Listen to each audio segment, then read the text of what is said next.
Hey everybody, before we get started with today's episode, I just wanted to let you know that if you didn't know, did you know that you could save 20% off your purchase from Arcadia Publishing? That's right, you can use checkout code Haunted Vermont and get 20% off your entire order. Otherwise, you can use our special link, arcadiapublishing.com/Haunted Vermont, and purchase through there. Any way will help support not only Arcadia Publishing, but it will also support us here at Haunted Vermont. Now, enjoy the program.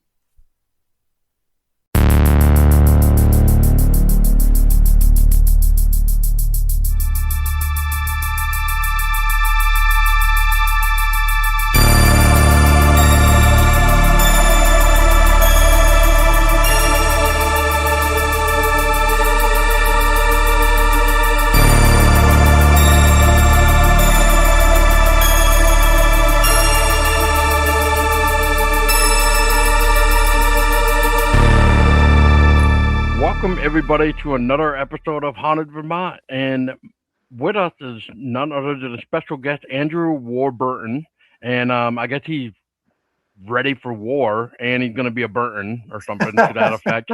Anyway, no, but so today we're here with Andrew because as you guys are hearing this on the day of International Fairy Day, which I didn't even know existed until I started to look up these like interesting holidays, and International Fairy Day just came up, and I said, all right, I need to start finding people to talk fairies. And Andrew, you're one of the people that I reached out to. So thank you for your time.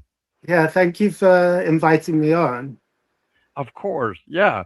So Andrew, real quick, since you're new to the Haunted Vermont show here, I always like to ask, the default question, which is what kind of got you into this. But I also had tried to see if people would reach out to see if they would like to submit anything regarding fairies for you. And this kind of sums up right in the way of my default question anyway. So Yeah. to my lovely lady Tessa, she also wanted me to ask you, so what made you want to start writing about fairies, and did you ever have an experience with one? Okay. Well, so I guess it kind of goes back to when I was probably like like a little kid, and my mom, my dad, on separate occasions, I think they both took me to Cornwall. So Cornwall is this like a peninsula on the southwest of England. So I'm from England, just for anyone who doesn't know. And Cornwall it sort of stretches out into the ocean, and it's famous for having a lot of sort of fairy folklore, um, and pixies are from Cornwall. Like Cornish pixies. So they took me to Cornwall, and we would sort of visit the Pixie museums, and we would hear stories about the mines. That there are a lot of tin mines in Cornwall, and miners would report like hearing knockings on the mine shaft, and they believed that it was warning them of an imminent collapse or an explosion. So they called them knockers, or they called them mine piskies. So they believed that the pixies or the piskies lived in the mines. And another thing I really remember hearing is that they would like throw a piece of their Cornish pasty, which is what they'd have for lunch. They would throw a little corner of it into the mine as sort of an offering to the pixies. So that was probably my first encounter with, fairy beliefs or fairy stories. Um, and then I guess that just stayed with me. And then coming to America in 2007, after being here for, such a long time, I think I just started to really, I started to, it wasn't really homesickness because I kind of wanted to be here in America, but it was more just kind of this desire to reconnect somehow with my home country, with England or the British Isles. And so I started just reading a lot about those fairy beliefs from, pretty long ago, really, 18th, 17th century. And I just sort of became really interested. And I think it is a fascinating thing because it's like fairy belief is this sort of like low level sort of um, slightly like peripheral belief that sort of bubbles along underneath the sort of mainstream culture. So in England, obviously, it was very Christian back in the day, but people still believed in these like spirits or fairies, whatever you want to call them. So it's that kind of meeting of two very different ways of viewing the world, which has really fascinated me. The kind of the Christian culture, and then fairy belief, and things like giving offerings to the fairies. How did these beliefs coexist for such a long time? But they really seem to have. So yeah, Interested. Um, speaking speaking of like coexisting in a way, like, and especially with how you were talking about how they were breaking off a little bit of their snack Yeah. food So and a tossing it. pasty, I should tell you what a pasty is. It's like this, like it's a bit like an empanada because it has like meat and carrots and swede. Well, I think you call it rutabaga. We call it sweet. Anyway, so you cook it all up and you put it into pastry, and then it's got a piece that's like that you can hold, and it's delicious. So if you ever get to try a Cornish pasty, you have to have a Cornish pasty. Oh, So they would throw a corner for the pixies. That's the story, anyway. interesting. Yeah, if I can find a place that makes that, I definitely want to try it now. So, Yeah, yeah. I mean, almost in a way with the way you're describing it, I don't know why, but I was almost thinking of like a chicken pot pie or something. It is a bit like inside. The inside is a bit like a chicken pot pie. It's got the same like the sage and the same Okay. vegetables, but it's not chicken. It's like beef Mm. or lamb or something like that. Oh, okay. Okay. Yeah.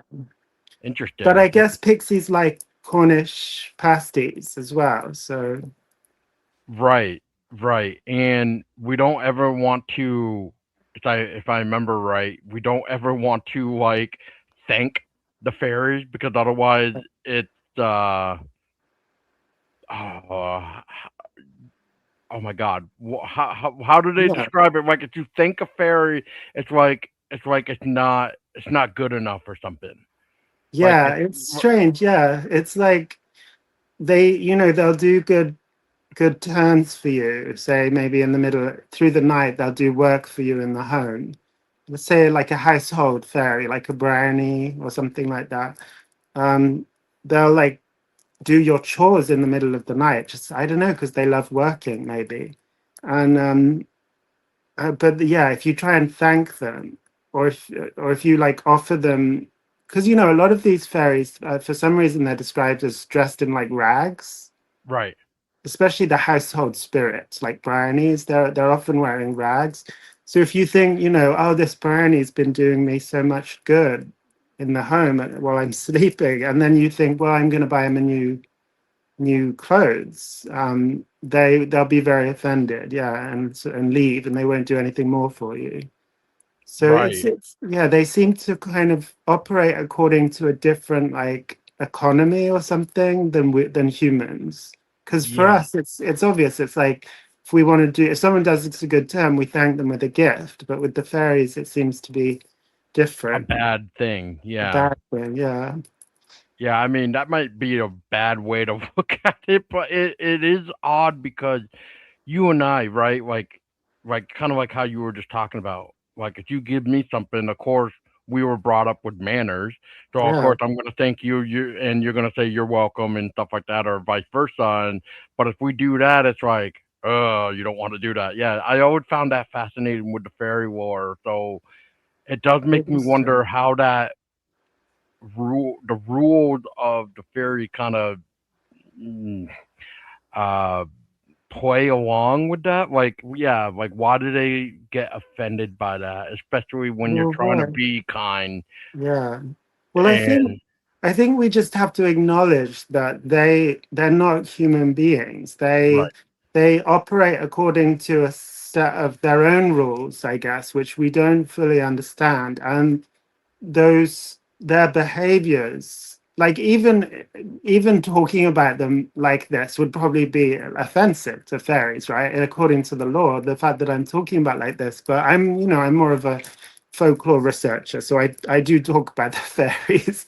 But yeah, so it's like yeah, they operate according to these sort of codes that they really understand. An example of this is there's a famous story about a Scotsman who um, fell in love with a fairy woman, and they had like a sexual relationship, but she was so demanding of him that she exhausted him, and so he had to escape.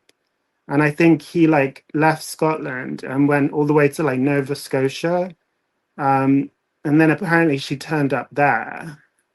So that's another example I would say of like, in human beings, we generally tend to understand like what the other person wants, and we give back in equal measure, and we try to stay sort of, there's always cases of like, dependency or one person overwhelming the other or whatever.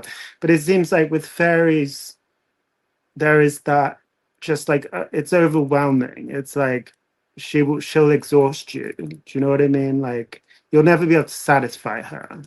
Right, right.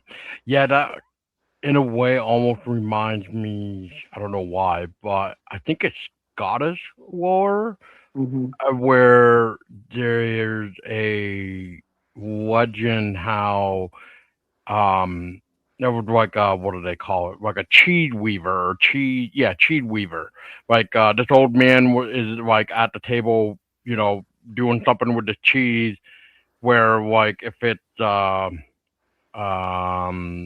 if the cheese is on his left hand and this animal takes it from his left, you're gonna get like a good dream. Oh, Whereas if the cheese is on the right hand and a crow or raven takes it, you're gonna get like a nightmare. And then it wow. goes how, but like this guy is like this older gentleman. I mean, is like almost like staring into like this abyss or something and of maybe like a water or something. Maybe if I'm remembering the legend, but what's odd is like this female who was lost in the woods found got guided to this place because this deer guided her, but in Mhm. order for her to stay, she had to live there for a whole year. Okay. And so when the year finally came after learning how to do like the cheese and stuff, she tried to leave, and she ended up meeting this gentleman on the trail, and they got married, and they started weaving cheese. So it's like that foreshadowing that Mhm. the old lady was technically her, and Oh, and the old man was like him. So it was almost okay. like a deja vu effect, Yeah, I or see what you're saying. Yeah, like almost like a time. Yeah, that's interesting. Like, like a time lapse or something. Yeah, yeah, foreshadowing, or like you're seeing the future somehow. It's overlapping. yeah. You're That's seeing your future interesting. self without even realizing that's you. Yeah, Right. Well, fairies mess with time like all the time, right? Like, so there are the classic stories about people who are either taken by the fairies or they go inside like a fairy hill, and they're dancing with the fairies, that kind of thing. And then they when they return, they find that, like, I don't know, 20 years has gone by. yeah, Or like, or Rip Van Winkle, was that 20 years? Rip Van Winkle, he went up the mountain and met these like little Dutch gnomes. Well, they were sort of gnomes. He didn't just call them gnomes, but and yeah. then I don't think they they really said that. Yeah, yeah, and then they gave him the magical liquor, and he fell asleep for like 20 years. So yeah, then the right. fairies, I think in one of my books I call it fairy time dilation, because like we're all familiar with like time dilation from like that movie Interstellar. Yeah, How, yeah, like, if you're on a certain place with gravity or whatever, the time will go much faster. It seems like the fairies do that. which is, I don't know, I've never, that makes me think, has anyone ever thought about the fairies in terms of gravity? because yeah, they definitely do this like time dilation. I mean, there's a story in my book in Fairies of Northern Appalachia coming out on July 28th, where it's about a German man who gets stolen by the fairies in the Blue Mountains. She's like this, yeah, that's it. Oh, good job, thanks.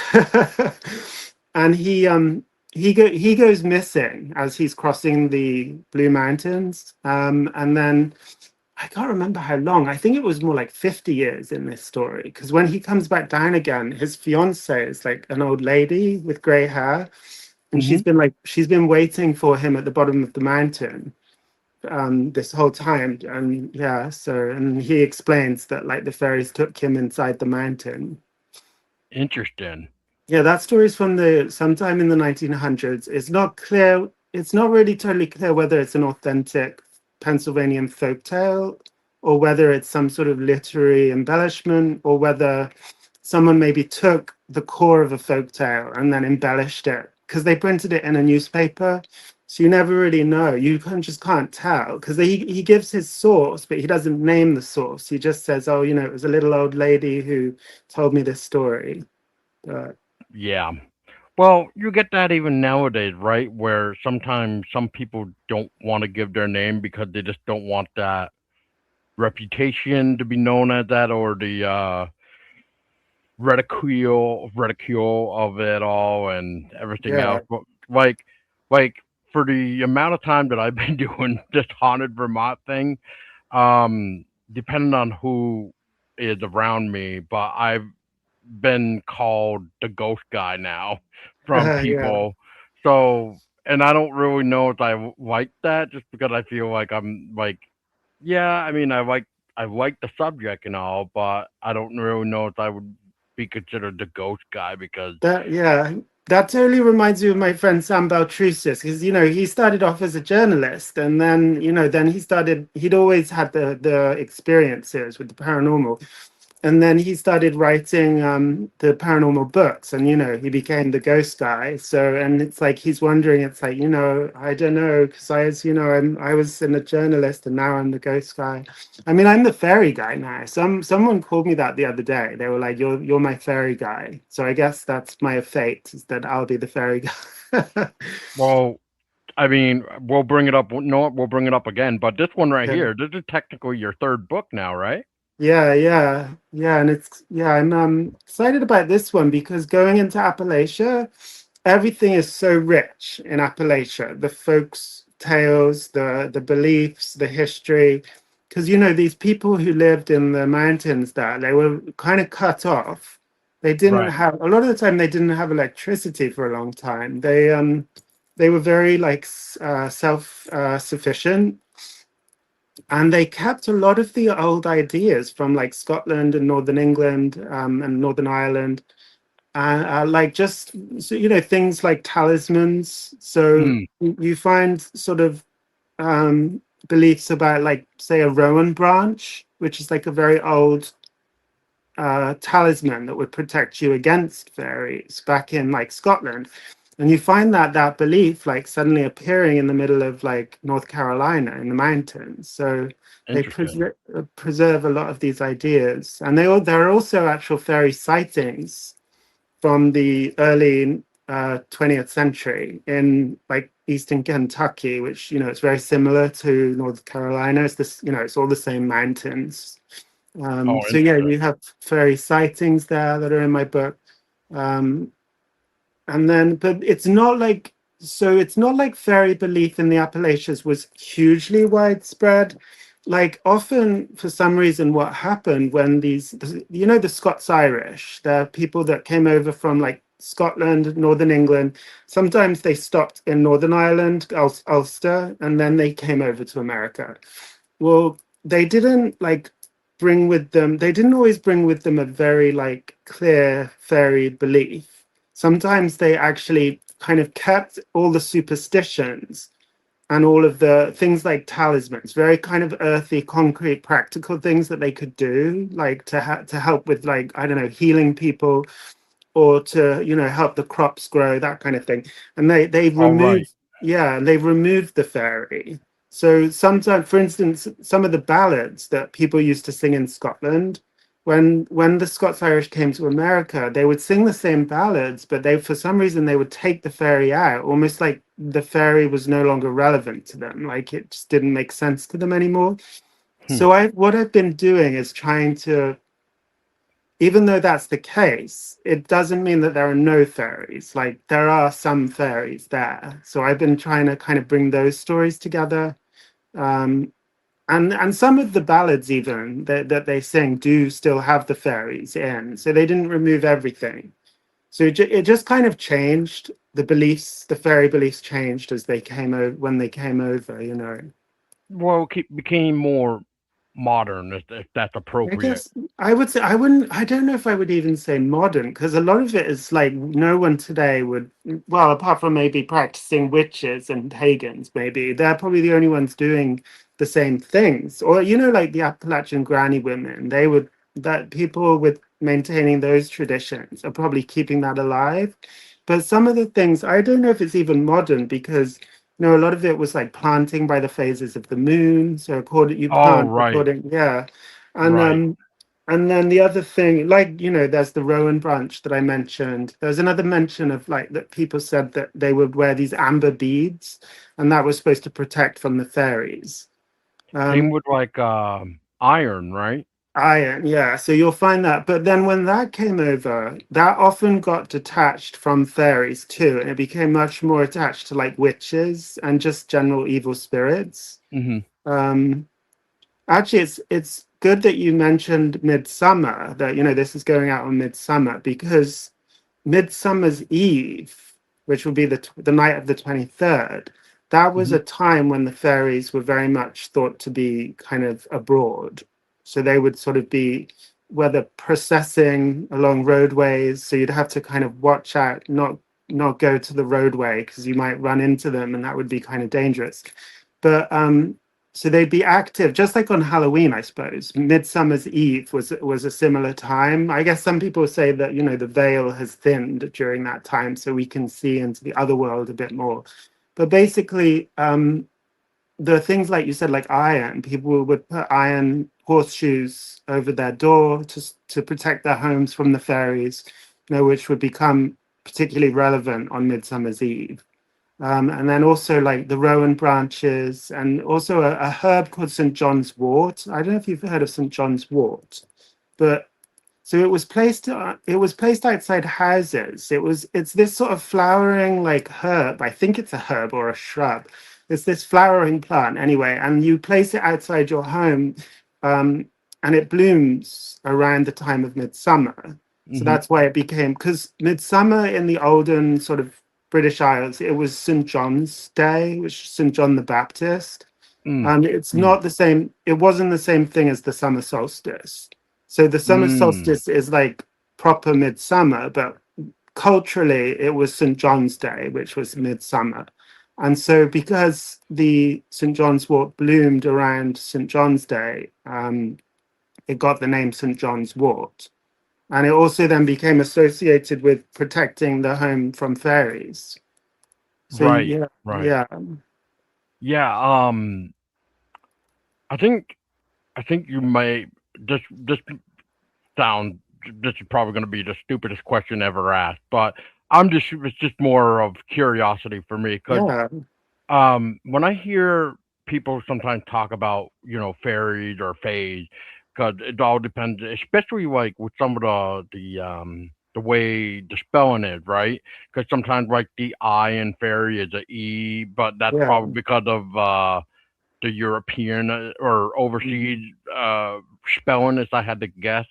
mhm. But because they do spell things differently than how we Americans would, Same with like Mhm. English. I've seen English people write like color with a U, and Oh, yeah, sometimes we like do. Yeah, we don't even use the U. So it's just kind of interesting how different regions or cultures spell certain ways.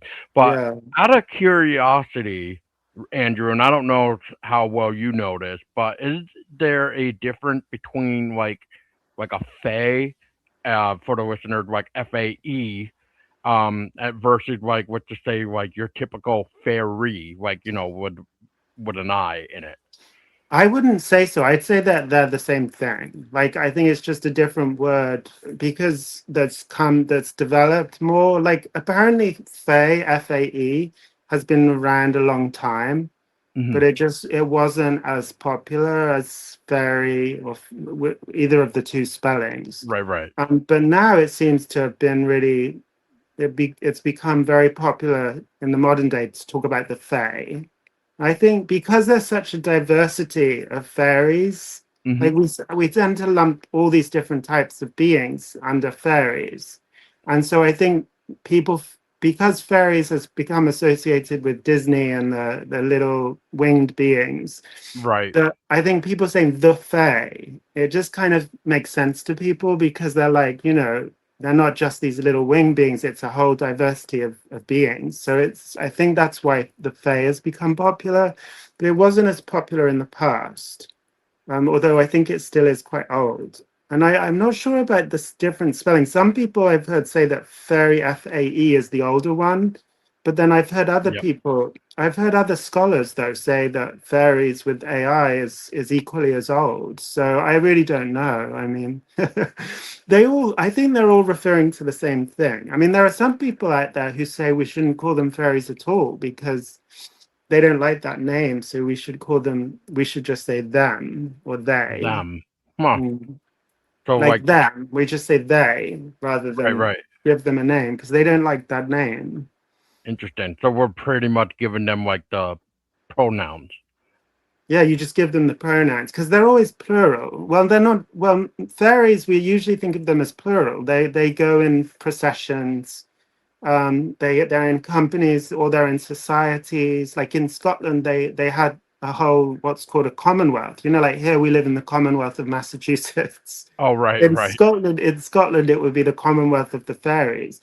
But then I was about to say, they're all plural, so you can say they or them. But then there are these solitary fairies, which, well, I would call them fairies, like brownies. They live in your home, and there's usually just one of them, Right, um, right, right. or a Yeah, hobgoblin.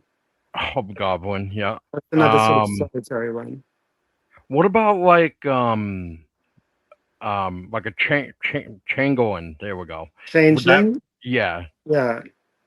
Well, would that, so well, I was gonna well, just say real quick, is yeah, that, was that considered like a fairy, or is that something completely different? Because I know yeah, sometimes we hear about like and you know what, this will be a good way to maybe segue into this too, is like throughout your research, especially with your upcoming book coming out, Andrew, is have you seen like a difference when it comes to maybe America, where let's just say northeastern is maybe more of like where you hear the Fae will try to lure you to your death, versus maybe Central America where they just might be just wanting to sing and dance with you. yeah. Interesting. Is there a difference in like the behaviors? Yes. Um, I'm not sure really. I'm just trying to think that now. Like changelings, I haven't come across any changeling stories in Appalachia, funnily enough. I've mainly come across changeling stories in New York. And that the thing is, you only know what folklorists have written down throughout history. So there really could have been other changelings, but we just don't know about them. But in New York in particular, I had in my New York book, I had mentioned one which was a horrific one, which happened in Manhattan, a woman who lived on the Upper West Side, and she became convinced that the fairies had taken her baby. Um, and left a changeling in its place. So to answer your question, yeah, changelings are fairy children that have been placed there. But other people, sometimes people say that the changeling that's been left isn't really a fairy baby, that it's actually like a sickly member of the fairies or a sickly old fairy. And it's been placed there, and because the fairies don't want to look after it anymore, and they'd rather have a new human baby, So we don't, yeah, we don't really know what changelings are. They could be any of those things, but so that was Mary Nell. That was her name, and she did kill her baby. She put it on some uh, like red hot iron, a spade or a shovel or something, to because she thought that was the sort of traditional way to drive the fairy away, and they Yep. would then give the human baby back.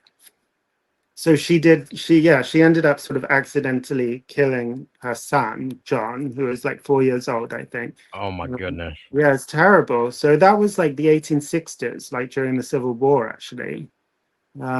So that's in Manhattan. You'd never expect that there would be a changeling case in Manhattan, really, would you? I mean, and then the other changelings are more upstate. So there was a mention of one in Port Leyden, but we don't really have any details about it. It's just that a folklorist recorded something someone told him about how this woman in the 1920s lived in this Port Leyden, which is up near the Adirondacks, Hmm. and she said that she was out picking blackberries one day, and thought when she came back, she thought the fairies had taken her baby and replaced it with like a sickly changeling. So she just, because she didn't think it was her baby, she didn't feed it. So the baby starved. But that's really just, that one's just hearsay. Like there's no name attached to it. So it could really just be a story, rather than a real event like the one in New York City. And Right. then there are Right. a couple of other ones. Like there's one from a writer called Mason Winfield, who I find to be kind of a reliable writer. And he wrote a story in one of his books about how there used to be this farm. It was in, trying to think, oh, it was in Victor, a, a town in western upstate New York near Rochester. And Oh wow, way over there. yeah, Okay. really way up there. And he said that there was like a farm, and for some reason, like it had a lot of Irish farmhands, and for Hmm. some reason, this farm would sort of glow this like eerie green at night. And the Irish farmhands were started to call it the fairy farm because it would glow this green. And apparently, the people who owned the farm, they believed that their daughter, well, I think he says that their daughter had Down syndrome, and Hmm. so they thought, because I guess these sorts of old-fashioned, sort of antiquated ideas about disability or whatever, they thought it was a fairy. So I'm not, they, I don't think he said what happened to the child. But I really want to get in touch with Mason Winfield because he's been a good source for other stories.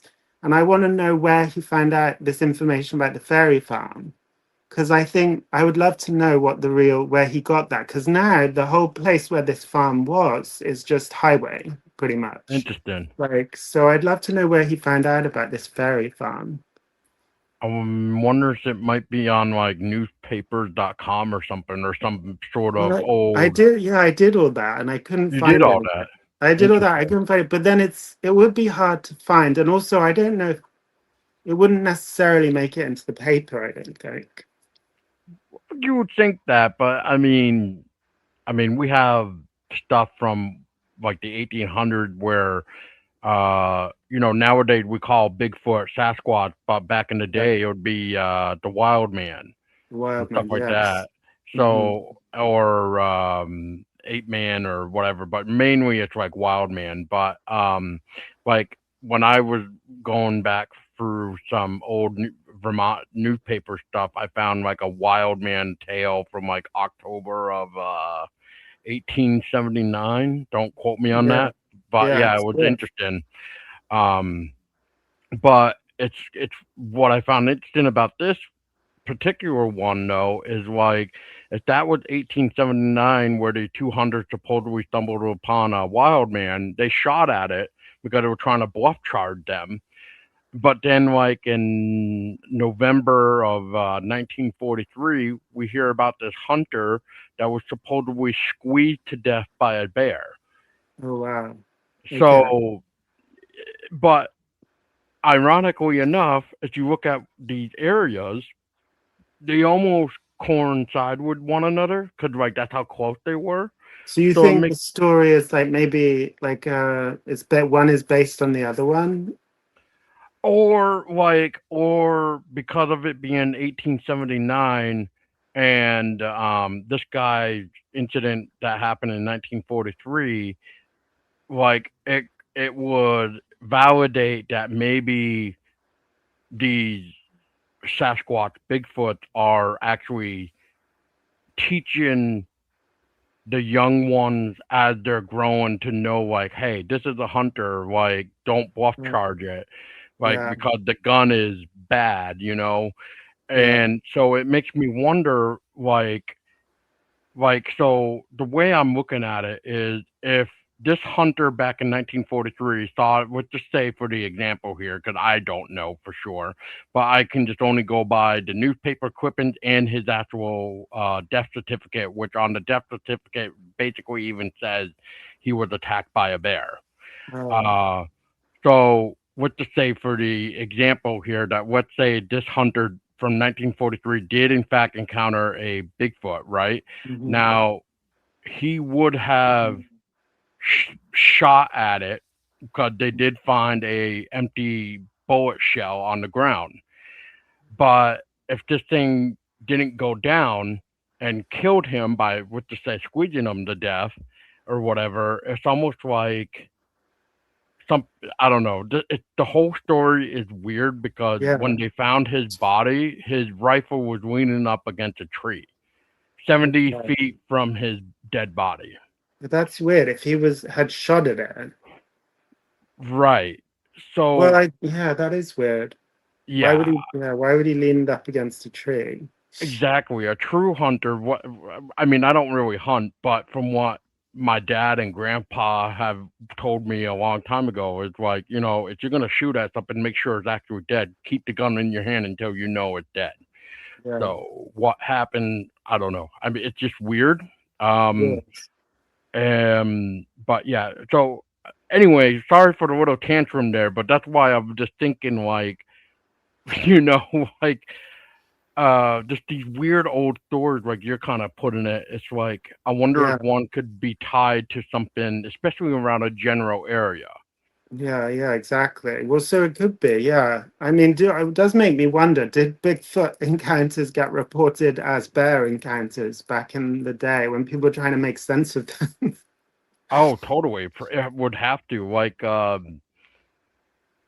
there's another weird case, Andrew, where now I'm going into like a missing child now, but Hmm. this one is really weird. But this happened like in 1879 with a 3-year-old girl. Yeah. Uh, her, their family had just bought a house in Vermont, which is like northeastern kingdom of Vermont, and what happened was, this 3-year-old girl went and it was like following the trail with her two other brothers, or two brothers, I mean, and they were just picking up like sticks and few other things. I can't think of exactly Hmm. what they were picking up. Anyway, so one brother turned around and told her to not follow them. That they, like, she's not allowed to play with them right now or whatever, and like basically to go back home. But from where they were supposedly, they weren't that far from like their new house that Michael Bluff just bought, because that was the father's name. So I guess they were like very short distance away from the house from where they were on the trail. Hmm. So she ended up turning around to go back home, and when the brother that pretty much kind of scolded the sister was watching to make sure that she was in fact going home, that's when he turned around to join up with the other brother. Well, somehow Hmm. between that moment in time, Yeah. that's when she vanished. Oh, okay. Interesting. And what happened to her? Was she found? She was never found. And she was never found. Oh, Yeah, so it's, there was suspicion that, like, supposedly they found bear tracks, which okay. seems to be a common thing about when you hear about like Bigfoot, is Hmm. like bears. But the way I guess I'm looking at it is one of the scenario is, well, she was barefoot. She didn't really have that much clothing on or whatever, but even if there was, and if a bear had, let's just say, grabbed her and dragged her, you would have found torn clothing, blood, some sort. You would have even heard her scream. There was none of that. There was no screaming. There was no torn clothing. There's no blood found. So it's like, what happened to her? Yeah. Has this been interpreted as like a Bigfoot? Does Bigfoot, I mean, does Bigfoot take people? I've never Uh, really, I knew that. I didn't know that. I mean, if it, yeah. There is stories okay, that Bigfoot will take people, especially okay. children, Hmm. and most importantly, from what I hear, women. But that's a whole different theory because they think Bigfoot breeds with the women, kind of Oh, I've thing, yada heard yada. that. Yeah, I have heard that before. Actually, yeah. There's another, I did a little bit of research about the Eastern Kentucky version of Bigfoot. Mm-hmm. And there's a name, and I don't think I can pronounce it, but it's something like Yaheo, and it sounds like Yahoo, but it's like Right. Yaheo. It's and there are some folk tales about like a female Yaheo, if that's how it's pronounced, and how she like sort of meets a man and they have a child, and this whole time she's unable to speak because she's, I guess, a Bigfoot. Mm. Um, but I guess the reason I took an interest in that story is because the folktale I was looking at, the woman had seemed very much like a fairy Interesting. because she wasn't hairy like a Bigfoot. She had like long stringy hair and was very unattractive apparently like a Bigfoot. Um, but she lived in this place called the Green Land. It's a folk tale that was Mm-hmm. found, I guess, recorded in Eastern Kentucky, and so that gave me an example of how, like, the idea of the Bigfoot or the Yaheo, it can kind of be crossover a little bit with fairies, because the way this folk tale was told, there wasn't many traits of Bigfoot left in this depiction of this sort of bride, this woman that he kind of fell in with. And yeah, she seemed much more like a kind of fairy bride. Because Interesting. you find fairy brides in sort of Scottish and Irish folklore, and they're often they come to the human world with the human male, and they will be very sad, and they missed the fairyland, I suppose, or the other world so much that they kind of just mourn a lot and cry, so I suppose that story of the Yaheo woman really reminded me of that kind of tradition of the fairy bride, and I Hmm. just wonder if, yeah, it's just an example of crossover. I think it's a confusing story. It's like, is she a Bigfoot or is she a fairy?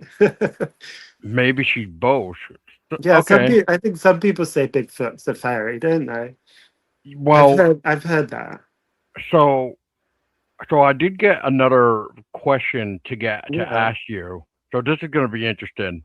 Um, what are your thoughts on Jack Valley and the similarities to like a UFO abductions and encounters, and how you feel about the fact of reported shape shifting abilities of aspects of the paranormal, basically, and how do you feel about spiritual paranormal activity could have a link together, considering that the dead used to be seen with the Fae? Yeah, that is so true about the dead being seen with the Fae. And, sometimes people, like, one story that always sticks in my mind is there's a classic book, like The Fairy Faith in Celtic Countries. There's a description in there of a woman who sees a relative who's died in her bedroom at night, and he's surrounded by the fairies, like this crowd of beings, I suppose. So, and then there are, other reports about, in Ireland, if someone dies, that they go over and live with the fairies in the hills or whatever. So there does seem to be maybe there was a shared origin at some point, that belief in fairies and belief in the dead. came from the same thing, or I don't know. It's like, do we become? Some people would say we become. Do we become fairies when we die? Um, so yeah, that connection. And actually, I have a story in my new book coming out in July, which is similar because I think it's based in Scranton of all places, Scranton, Pennsylvania. Not really somewhere you'd expect to have a like fairies, but a miner died there, and people became convinced that if you went to a back road in Scranton, you would see him and he'd be standing with the fairies. So apparently, lots of people gathered. Like some people were very serious about it; they really believed. Other people just were joking around and they wanted to go for a laugh. It doesn't say whether they saw him, only that that belief was present among the Irish miners. So again, but yeah, it's that connection between the fairies and the dead sort of appearing together that obviously made it over here to America, to Pennsylvania as well, with the Irish, I suppose.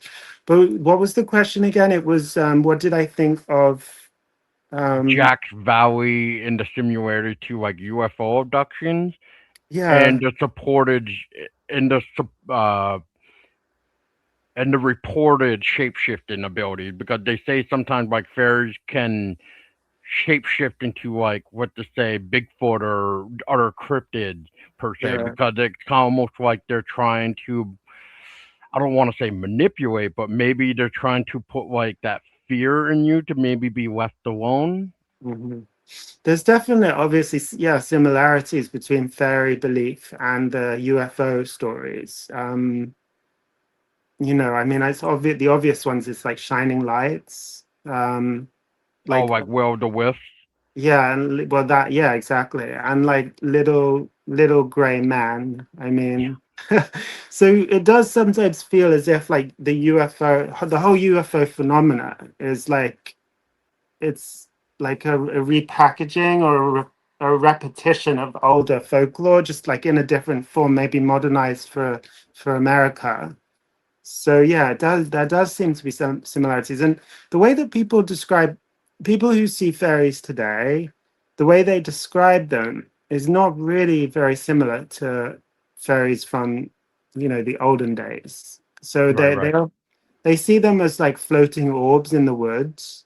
And sometimes if they get close enough, though, they might see a humanoid figure inside the light with wings sometimes. Um, so that is a very common experience. People all over like New England, Appalachia, New York see these orbs, these, and not just through a camera lens, like literally out in the woods. Um, Yeah, and spook lights yeah, like or ghost lights. Yeah, ghost exactly. lights. Yeah. But I don't know. I feel like it's even more intimate than that because ghost lights. You sometimes see them in the distance, and like there's the Brown Mountain lights in Yep. Appalachia, North Carolina. But you see, those are seen in the distance, and they might hover over the hills. But the ones that people see that they call fairies are much more like close. They come really close to them, and it seems like they're interested in the people. They're interested in people, and they want to come and look at us almost. Um, Mm. so, but yeah, but I guess I did read. I'm not sure where I read this. It was recently, but it was. I wish I could name the person who wrote it. But they said that the phenomena of UFOs and abductions is much closer to the old type of fairy folklore and fairy belief than these more modern, what we call fairies today, which are the lights. Like the idea that UFOs could be a race of aliens that would basically take you, and then maybe put you back. It's much closer to the older ideas. So, Yeah. but it's different. That It's does sound changed. familiar. Yeah, that does sound familiar. Yeah, it's like the little people in a way, but they have a different name, almost like the Greys. But The Greys, yeah. I don't know. I was reading yeah, about yeah, I was reading about all those different types of aliens recently, like that came out. The whistleblowers or people that have overheard things when they're working for NASA or whatever, and they they hear people saying that they'd crashed they'd recovered crashed technology with biological materials inside and things like that. Um, they that yeah that oh, and they talk about the like the greys, the insectoids, the reptilians, and Nordics. Is that right? See, I don't know. I'm pretty much new to UFO phenomena. Dude, every time I hear anything UFOs, it almost seems like a new rabbit hole just opens up, and that's it. It's a whole Like subculture. I mean, the closest I've got to that kind of whole subculture is I met this woman in North Carolina in the right next in the Smoky Mountains, pretty much, called Mary Joyce. And Mary Joyce is she kind of writes about all this stuff. She believes all of it, the aliens, the UFOs, little people. The reason I met with her is because I'm in my next book, and in partly in the July book that's coming out, I write a little bit about how people in Kentucky, Tennessee, Ohio, Eastern Ohio, through the years, going back to like 1820, probably much earlier, I would say, farmers have regularly reported finding these little people, what they call little people bones. So they'll find like a whole cemetery of little people skeletons. And they basically, it seems like among certain people throughout Appalachia, there was this belief that a kind of race of pygmies or little people once used to live in Appalachia before the Europeans came, I guess. So that's why I was interviewing Mary Joyce, and uh, she's a total, believer that there were these little people. And she basically interviewed these elderly men in that part of North Carolina who had seen these tunnels when they were like constructing this university building. They saw oh these Jesus, tunnels. Yeah, they saw these tunnels under the earth, and they were sort of the size of little people, and they'd also seen bones. They claimed to have seen bones. So they believed that there was this race. I'm a skeptic, and I think a lot of these things can probably be explained as other things, like maybe a cemetery of a children's cemetery from long ago.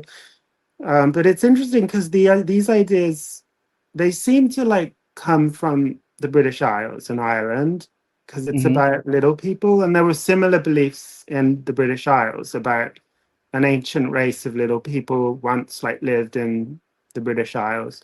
Um, but what was it? I kind of lost my train of thought now. But yeah, she. So I'm writing about trying to write about these beliefs, and then oh yeah, it kind of intersects with the Cherokee. So the the Cherokee. Cherokee, yeah, they obviously have their folklore and beliefs and spirituality about the little people and how the little people have sort of related to the Cherokee at different times throughout history, and that they live in different kind of isolated parts of the Appalachian Mountains. So Mary Joyce has she wrote a book called like The Cherokee Little People Are Real, and she was Hmm. identifying these bones and things that these sort of American farmers were finding. She Right, identified them, right. and some of those farmers apparently learned about the little people from the Cherokee because they lived, in close proximity. So Hmm. that's kind of what's interesting me at the moment. But yeah, it's similar to, because the people who believe these things often also believe like the Smithsonian is hiding giant bones. Have you heard that? Like it's sort of I a have. conspiracy. It's kind of a conspiracy theory, but I don't know that.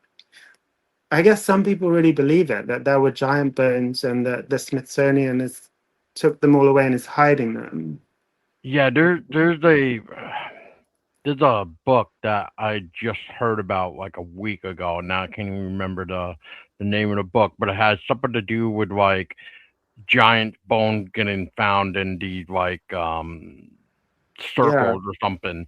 But it's an old book. I tried looking it up for a copy, and it's like $60 for this copy. But then again, I just bought a book for like almost close to $200, but it's very rare and like out of print. And I was just like, this is the only time I'm gonna probably be able to get my hands on this. But anyway, yeah. long story short, it came with even signed by the author. So in a way, it was a win. Anyway, uh, point to what I'm trying to get at is like what you were trying to say earlier with you being a skeptic and you trying to find a logical explanation to it Yeah. is, well, we have to remember too that back in the day, the people that were around, we were technically shorter than what we are today. Mhm. So I mean, but if we're talking little people as, I'm trying to think of an example, maybe 4 feet, I think is like usually what you hear, 3 or 4 feet Four, tall. three and a half, 4 feet, 4.5 feet. Yeah, all of a different range. Yeah. Yeah, Yeah. yeah. So I don't really know how to what to make of that except for like what you were saying. Maybe it is like little kid burial or something. I mean, I don't know. But you also hear about these people that sometimes I haven't even seen any recent videos. There was like a famous one years ago where this guy Mhm. was like on his bike or something on a trail, and then this like puckwudgie or little Mhm. person came running Mhm. right onto the trail. And it's like, yeah, what was that? Because that was weird. It was like a Yeah. feral man or something. Yeah. And okay, so you know what I'm talking about then. You must have seen that. Aquages. Yeah. Yeah. Yeah. And you're right to point out that the fact is these people, like, I truly believe that these elderly people that Mary Joyce interviewed, that they had seen tunnels. Like, I do believe that. And because they saw them when they were little children too. So they saw the tunnels when they were constructing the building, but the Hmm. building used to be a school, like a middle school, I think. And so and the tunnels were in the basement. And so they saw these tunnels when they were kids and when they were older. So I truly believe that they did see these tunnels and that they apparently had the appearance of being like man-made, like artificially made. Right, Um, right. but she also drove me all over the campus and showed me that tunnels had been discovered all over the place. And also that there was one of the professors at the university there had like a skull on his desk. And then, Interesting. yeah, and it was a tiny skull. And he said, oh, it was just a child's skull. But then someone, like a colleague, came and looked at it and said, well, it can't be a child's skull because it has all its wisdom teeth. So I guess these are the types of stories that are just circulating around that area, and that people just believe that there were people. Some people really believe that there was a race of little people who lived there. Every time I think of tunnels too, I'm almost thinking of like the Underground Railroad tunnels, which I don't. That's obviously can't be it Yeah, either. But yeah, that's interesting though. Yeah, this is why this stuff is like always fascinating to me because there's always something, and then it makes you think, and then you go down a rabbit hole and yeah. everything else. Well, you Um, mentioned the Pukwudgie, and I guess, yeah, what I was going to say was just that, these, when I mentioned that they really believed, what I mean by that is just that people really do have these experiences. So right. I don't want to be like, oh, well, what am I can't be like, oh, you were just mistaken. You had the experience you had. So I don't Yeah. know. Like, Right, but it's hard because you weren't there well, right, too. exactly. And also, but the people, I think you had a question for me at the beginning from someone, which like, have you ever seen a fairy? And Oh yeah, Tessa. yeah, Yeah. yeah, I haven't. So I just write about them. From the perspective of like being a historian, I just write about these beliefs. So I guess the closest things I've had is I had like an episode of sleep paralysis like years ago when I was like, must have been like 19. And I saw like a little dwarf standing in the doorway. He didn't have a face, and I think I interpreted that as his face had all these like gashes on it, like his whole face was like mangled up. Huh. But I saw that dwarf, but I put that down to sleep paralysis, because you can have all kinds of weird experiences when Oh, you're, totally. yeah. So there was that, and then what else was there? There was one other thing I was going to talk. Oh no, yeah, I guess. Well, I remember. Yeah, just like it was. I saw some like like people talk about shadow people. Yes. I remember I was in the basement of the Orleans Waterfront Inn, which is on, I think it's on Cape Cod. I was with Sam Baltrusis and they were doing an investigation. I saw like a streak of black going up the stairs. So yeah, that's the most paranormal experiences I've had. I'm not. I don't go out looking for them. I'm not really interested in going out looking for them. I just want to read about other people's beliefs and stories, and then record them for in a kind of history sense. I have a buddy that you should get in contact with Okay. who may have had some like experiences. He's not quite 100% certain, but Yeah.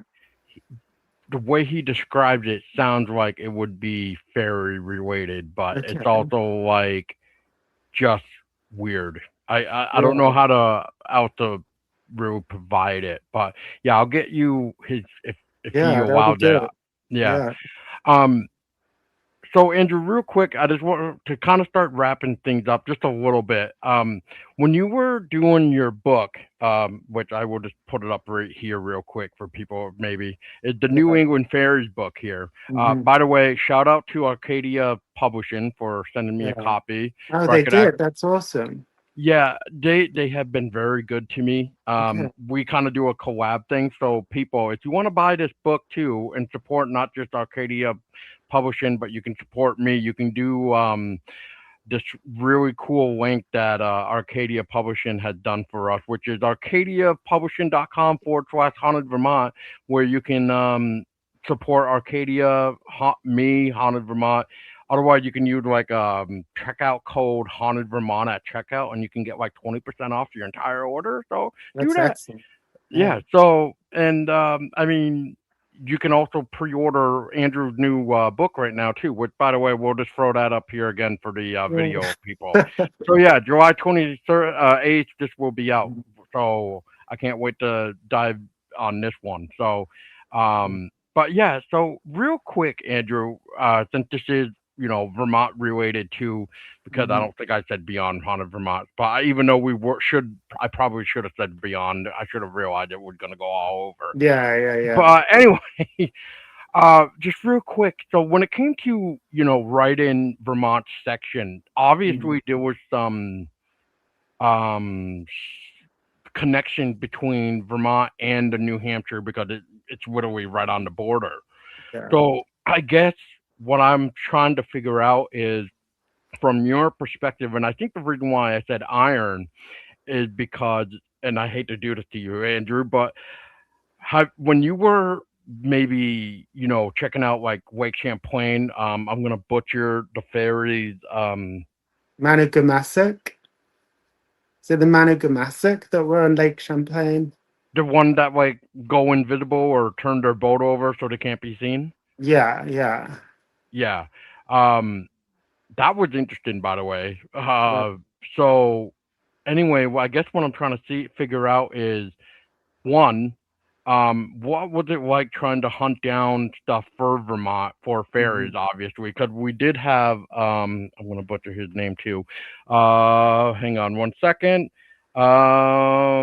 Arthur Dowell. Arthur Conan Doyle. Yeah, Doyle, yeah. Yeah, Yeah, yeah.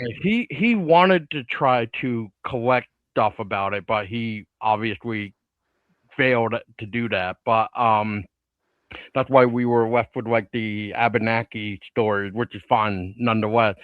But I think the reason why I brought up Iron too. Not only did you mention that, but I think it was also because did you hear anything during your research for Vermont about how up in the northern eastern kingdom there used to be iron there because of the whole glacial lake that we have, Mhm. and there used to be iron there, so Okay. therefore like um Oh, you saw, is that why there aren't as many fairies in Vermont? I don't know if I want to say that, but is that why maybe they may have shifted toward Lake Champlain? Hmm. Possibly, yeah. I mean, so there was like, was there iron mining up in the northeast of Vermont? Was there? There Is was it? some mining going on. Yes. Okay, interesting. Well, yeah, they don't like iron. I mean, yeah, possibly. I think that, but they're also the Managomasak are attract. They live in water, so they would be attracted to Lake Champlain, whatever. they live, they live in water and in the rivers as well, like the Connecticut River. What's the other? The Saco River. Yep. Yeah, and what's is there another river in Maine that's like famous? I can't think of it off the top of my There head. probably is, but I can't think right now either. But yeah, so Um, they live there, and also that's the Abenaki that would first encountered those little people. Um, so that name Managamasa got translated as water fairies by like right. American folklorists. So people still sometimes use that term, but and then the Mohawks on the other side of Lake Champlain also encountered little people in Lake Champlain. But Would that be they the New York side? that would be the North New York side, yeah. And they would Okay. have called them something different because they had a different language. So they probably called them stone throwers, which is, That sounds right. yeah, they were the Mohawk little people, as like they called them stone throwers. They would throw stones and things, but they didn't live in water actually. So I guess it could be the other type of little people that lived in. But anyway, it was some Jesuit priests were coming down, accompanying a party of Mohawk men, Hmm. and the Jesuits recorded how the men went to the shore of Lake Champlain and were sort of leaving offerings for the little people in the water, and then they took the flint because they wanted the flint to use for arrows and things. So Mm. if you were to take something from the landscape, you'd want to leave an offering to the little people. Um, so yeah, definitely we could call them fairies or little people on both sides of Lake Champlain. But I don't know about yeah, I did like you pointed out. I had problems finding more European American references to fairies. Like I think I said that in the chapter. Um, but there were lots of witches and ghosts, obviously, Yes. and throughout Vermont, apparently. Well, the reason why I bring up the northeastern kingdom is so I would butcher the name of what the lake is called, so I always call it Glacial Lake. I'll send you Okay. the details later of like what it's Yeah. actually called. Uh, but anyway, we have a legend, and I cannot find the meat to this legend to really back it up of like Mhm. where it came from. But we supposedly have a water witch here at Oh, this wow. glacial lake, Oh. and so it it had gotten me into this specific area for a few reasons because of Mm. Dogman, some Dogman stuff, that missing child, um, and just a few other things that just make me scratch my head. Like, have Uh, you heard of Bronzwick Springs here? no. Oh man, dude. So Brunswick Springs is very well known for like the Abenaki thing, if I remember correctly, because Okay. this water was split into like 7 or 8 different type of minerals, but the Okay. Abenaki would tell the white settlers because that's how they call us basically. So I'm just trying to say that to the audience too. I'm trying to Yeah. keep it to the way that they would look at us back in the day. Um, they forewarned us, and you kind of hear this about it all over the place, where you don't want to be greedy and sell this healing water, as they kind of call it, like a Oh, healing okay. water. Um, so there's a story or legend, because again I haven't found any proof to this either. But supposedly this guy was trying to bottle up this this spring water, the Brunswick Spring, which is also was mentioned in Ripley, Believe It or Not, a long time ago for the eighth wonder of the world. Oh, And if wow. anybody's wondering why I'm looking, it's Is because it my your cat? cat. It's because of my cat. He's climbing up stuff, and I'm trying to make sure he's not gonna knock anything over, as I have to go grab him real quick. But anyway, so this guy bottled up this water and tried to sell it. He even tried to build on top of the land. Well, at the legend or story of the Abenaki would go is this building burnt down, not just once Okay. but twice. So cursed land? Is it the cursed Yeah. land? Like is it like the land in general? Like what's going on? But either way, the guy failed to sell it and was not able to build on this to basically sell it anyway. But so I guess what I'm trying to get at is I was reading back in the day that there was some mining. There was iron apparently, not anymore. But you're surrounded by this beautiful glacial lake right by this glacial lake, like south of it is that Brunswick Spring, which is Mhm. divided by the 7 or 8 different type of minerals. Okay. So I'm just wondering, does this water witch have anything to deal with these water fairies as we were kind of going, Yeah. or what? Because I've also heard with the Abenaki that they have this water spirit where I'm probably gonna butcher it, but Hobomok. That sounds right to me. Ho- Hobomok Obama. I mean, I know there was or Haba. I'm, Yeah, I'm thinking Hobomok. of yeah, I think there was well there was a Wampanoag called Hobomac. The But Wampanoag. Yeah, yeah, yeah. he was a real person though. Like he wasn't a spirit. He was just a man. But I don't Right. know. It's like Yeah, that's why. yeah. That's why I'm like trying to delve into this No, because but I think your thing about the witch is really interesting because well, as soon as I hear water witch, like my fairy, I'm thinking fairy because like a lot of well, because that would be a witch. Is it a witch who lives in the lake? yes, If it's a witch that lives in the lake, then she's not really human. Humans don't live in lakes, and a lot of fairies when they came to when people told stories about fairies in America, they often substituted the word witch because people believed in. So fairies kind of became witches over here to some extent.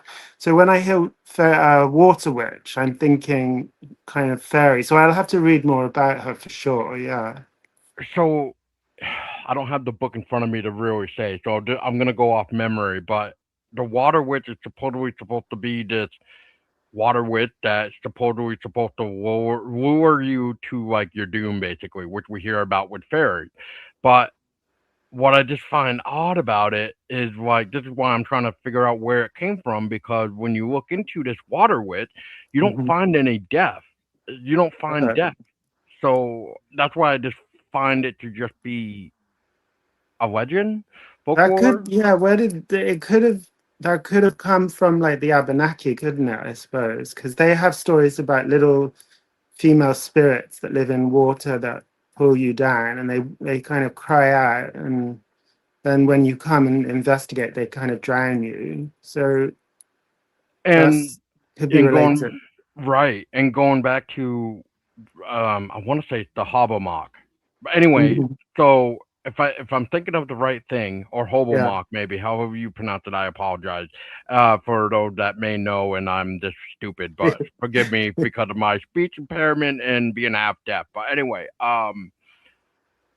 so what I was reading was very interesting anyway because so this is what I mean by rabbit holes, Andrew, and it's Yeah. because and this is because if you look at Glacial Lake, it's beautiful, gorgeous area, clear water, Mm. right? So that to me would seem like it's a protective water spirit, right? Yeah. That's Yeah. a sweep in the lake, as they kind of put it. Because the other way that I read about these Abenakis is the way they look at it too is it's a sweep, but once it awakens, you don't you could get like a 50-50 side of despair. So Mhm. the 50 side, this one side could be like a spirit where it protects the land. The Mhm. other spirit could be so Dangerous. disastrous, yeah, Yeah. angry that it destroys and et cetera, et cetera. So it's almost like if we look at this side of northern Vermont, it's like maybe that Hobbamock is like the protector of that glacial lake, whereas Mm, if you go down more toward the Brunswick Spring, uh, it is protective, yes, but like if you try to do something with the land, it's like a disaster, if yeah, that makes sense. So it's almost yeah, like it's colliding together. for I don't know if sure. that Yeah, makes any sense, but yeah. it does make sense. And like the fairies will help you 1 minute, but if you cross them, they'll burn your Right. house down. Pretty if much. you if you build your house on a fairy pathway, because the fairies have pathways through the land that they like to follow, and if you build your house in the way, they will burn your. I think there is a story about them burning a house down a number of times because of that. So that makes me wonder if we go back to that side of the coin with to say where if if these fairies were helping with to say the fairies were helping this person trying to say like, hey, this is what this water is good for, but Yeah, don't sell it. right. Yeah, So yeah. Keep it what for yourself. Use it for yourself, for your family, but don't sell it. yeah, or you can mention it to other people but don't sell it, Yeah, It's yeah, like yeah, that. yeah, It's like the what do they call it? The fountain of youth in a way. Like you can talk yeah. about it but you can't really want to sell it because bad things happen to good people. What to say. But but yeah, it's just interesting because I didn't think if you had a chance to check out the northern Vermont I side no, I because didn't really. Yeah. What I got to remember this is Glacial Lake with the Water Witch, and then the springs is Brunswick Springs. I will send Brunswick you all the Springs. details, Okay, my friend. I'm gonna Yeah. look it up. I'm gonna go to Glacial Lake probably now, although it's very Oh, far north. so beautiful, man. You Yeah, yeah. you you would love it. Yeah. Um, but before I let you go, man, I mean, dude, I guess the last thing I got to share really is, and we're trying to find the story behind it, but unfortunately, the link to the Button Bay stuff Hmm. is no more. Ah, But so I know around Button Bay Park or that's National right. Button Bay Park, Yeah. um, we have this strange, I don't even want to say button rocks. I don't know, buttons of Yes. rocks. Yes. Yes. Yeah, where I guess if people want to know, think of like a rock, but like a hole in the middle. And anyway, Yeah. it's said that the fairies made these Mhm. and et cetera, et cetera. And I guess we can go into the fact of like what you were saying earlier, where you don't want to take from the land, kind of thing. Yeah. Yeah. Um, so I guess what I'm trying to get at is, Hmm. for my train of thought here, is a long time ago, 1962, I believe, it was like Girl Scouts from like Ohio or something. They came in like they took some of these Button Bay buttons, Really? uh, and they took some to Ohio. Well, anyway, they ended up bringing them back, I guess. Okay. Thank goodness. But I mean, That's fascinating. Why did they bring them back? Did they say or? that's what I'm trying to remember because like some of it was claimed that they just wanted to return it because they didn't feel right to have it. Good. Yeah, that's good, I guess, right? Well, yeah, but what it almost makes me wonder like what Yeah, compelled something. them. Yeah, something bad happened. So the I think the Abenaki believed that they could take the rocks, these concretions, buttons, because they were good luck and they were made by the fairies, and the fairies had sort of left them for them. But that's one thing for the Abenaki to do that, knowing how what to give back or knowing how to honor them, whereas we don't really have that knowledge anymore. So just to come from Ohio and take them and leave, potentially a bad idea. Yeah. Yeah, that's where I wish the link still was still around. I'm trying to look because I did so. For people that are watching, listening to this, if you go to hauntedvermont.org, I actually have a review probably up by the time this is up too. But I did a lovely, or I find it to be lovely. But I mean, I did a review for Andrew here for his New England Fairies: A History of the Little People of the Hills and Oh, Forests. wow. Thank you. Um, you're welcome. But let's see here if I can find something real quick. Right here. In 1962, the International Girl Scout Roundup took place in what is now Button Bay State Park in Virginia. That event celebrated the 50th anniversary of the Girl Scout organization. Over 10,000 Girl Scouts from around the world camped together on the beautiful point overlooking Lake Champlain. Of course, you know that the state park rules forbid the removal of any item from the park, including the Button Bay button, which is what I was talking about, which is clay deposits formed over time in the floor of the lake. The Girl Scout Roundup in 1962 preceded the formation of the park, so the collecting did not break any rules. Okay. However, a box full of buttons arrived recently at the state park headquarters from a Girl Scout in Ohio who has been feeling guilty about the buttons in her possession. Wow. So yeah, you do. Yeah. What happened? Did something bad happen? Right? Yeah, like what was compelling her to be like this doesn't feel right to keep on to hold on to anymore.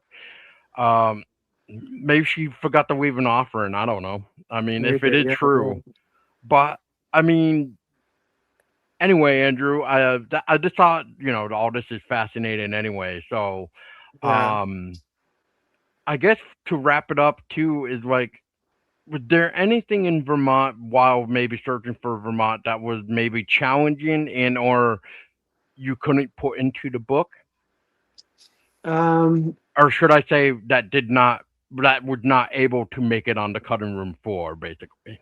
Um.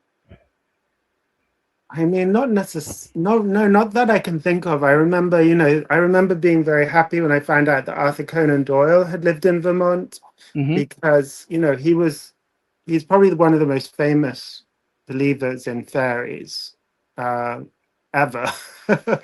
He wrote about them. He truly believed, and even when there were these girls that tricked him with these hoax photographs of them playing with fairies, he believed they were real. But so I really hoped that maybe that would be a way into finding more fairy stories, but I didn't find any. But there is that story. He was connected with the poltergeist story in Vermont, I think. Do you know what I'm talking about? There was like a farm where people had, was it a witch or a poltergeist or something? You'd know it if I told you. He came to Vermont to look into this case. It was some sort of haunted farmhouse in Vermont. And that there was one of the people living there was having all kinds of communications with spirits. Are you talking Um, about the Eddy brothers' house? yes, that's it. Yeah, yeah, the Eddie brothers. So, So so you're thinking of Henry Steele Okolt, if that's how you pronounce his last name. yeah, okay, yeah, yeah. So I think he took an interest in that case. But that it just wasn't fairies, was really. It's yeah, so I couldn't put that in. Oh, the mediums, yeah, the Yeah. Eddie brother mediums, yeah, the Mhm. spiritualism back in the day, yeah, yeah. The only other farm that I could think of would be down south where it would like rain in pebbles or Oh something. wow. Okay. Yeah, that's one of the stories too. Just like there's a farms down south where all the farmers' cows were electrocuted to death. Hmm. Oh wow. With Yeah, so, no one knows why, or yeah, nobody knows why. So they okay. kind of chalk it up to say it was probably aliens, really, like or some sort of UFO that just electrocuted them all, which Okay. isn't really rare when you think about that with UFOs, cows. So yeah, we There's a always hear. there's there's a very famous book. So I guess this is the closest I can get to answering your question. There's like a very famous book. I'm not going to say what it is because I don't want to call out the writer, but basically, like, it's been very popular, this book, and it includes a story about like, oh, actually, maybe it was one of this person's other books, but it included a story about little green goblins running after a carriage in Montpelier. which is a town in Vermont, right? And Yep, I that's looked, our state capital. yeah, so I was like, oh, this is a great story. I should put it in New England Fairies. But then when I looked into it, I realized that it was actually taking place in Montpellier in France. Oh. So it had been reported as a Vermont story, but it was actually a French story. So that it was yeah, it would have been a good story to put in. Yeah, totally. Yeah. Yeah, I don't know if I know who you're talking about, but I Okay. don't know if that's good or bad, but yeah. Yeah. Well, all right, Andrew. Well, before we do go, you know what? We kind of talked about it, so we'll just say it again. You have a upcoming book, Fairies of the Northern Appalachia coming out, the history of the little people of the mountain, July 28th again. Um, I guess with that being said, I think it's fair to even say at the time of this release too, you also have an event coming up with your buddy Sam. Yeah. For those wondering, it's called Fairies, Castles, and Monsters. It's a book launch for Sam's new book, And Haunted Castles hopefully, of New England. yeah, hopefully you're going to be there maybe too, seeing as it's close to you, right? Yeah, man, I was just talking to Sam about this. I said, Yeah. if anything, I might be able to just be there for your lecture because I'd love to Okay. meet both of you. Yeah, for So, sure. yeah, but for everybody else, yeah, it happens on August 15th, which is a Saturday, and it runs from like 6 p.m. to midnight. You can get tickets for just the lectures. There's lectures and investigation, and then you can do lecture investigation, and I think it's the add-on where you can do the overnight stay inside the Mhm. castle. So. Uh, don't miss out on that. That sounds like a great event. I'm totally gonna have to get tickets. I just need to figure out the the the ticket thing because I'm Right. kind of confused right now because Okay. when I looked at it, it said you're getting a purchase of two. So I don't know if that means two tickets or if that just means because of I'll have to have a word with Sam and see what's going on. yeah, because like I don't know if they mean two tickets or if they mean like it's I'm paying for two, meaning like To you and Sam. places. Yeah, that's weird. I'll see what he says. Yeah. So I was gonna take a look at the people that are hosting it to maybe get a better clarification, but all it says is you're basically purchasing for two, Weird. basically. Wow, weird. Hmm. Yeah. But yeah, all this again, people, for those watching or listening, you can find it again on hauntedvermont.org. I will have the info on that with the event page, the event article thing about it, especially the link for the ticket because I love Wilson Castle. So I've investigated it twice. Have you?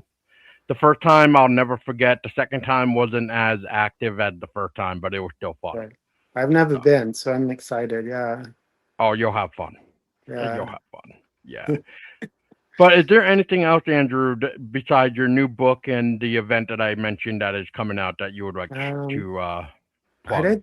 don't think so. I just now I'm all excited about to look to research that water witch story, Yeah, Glacier Wake Lake. So yeah. will be whatever the hell. I'll Oh, send it so to it's you. not okay. Yeah, yeah. So I'm interested in that. No, other than that, nothing else. Yeah, just All toured right. going around. Yeah. Thank you for very much for having me on. It was great chatting to you. Yeah, no problem. And I guess the last question, Andrew, for everybody is if people are interested to keep up with your work, where can people, follow Oh, yeah. along? So there's faeriesofnewengland.com, which is where I put up blogs about more kind of in depth stuff, like different things, and I've got my events listed on there too.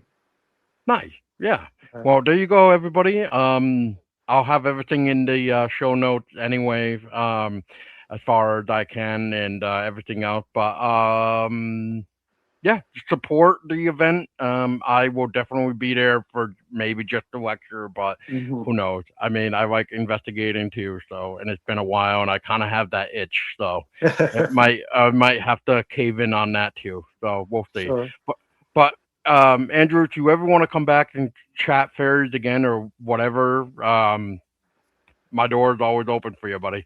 Thanks, Paul.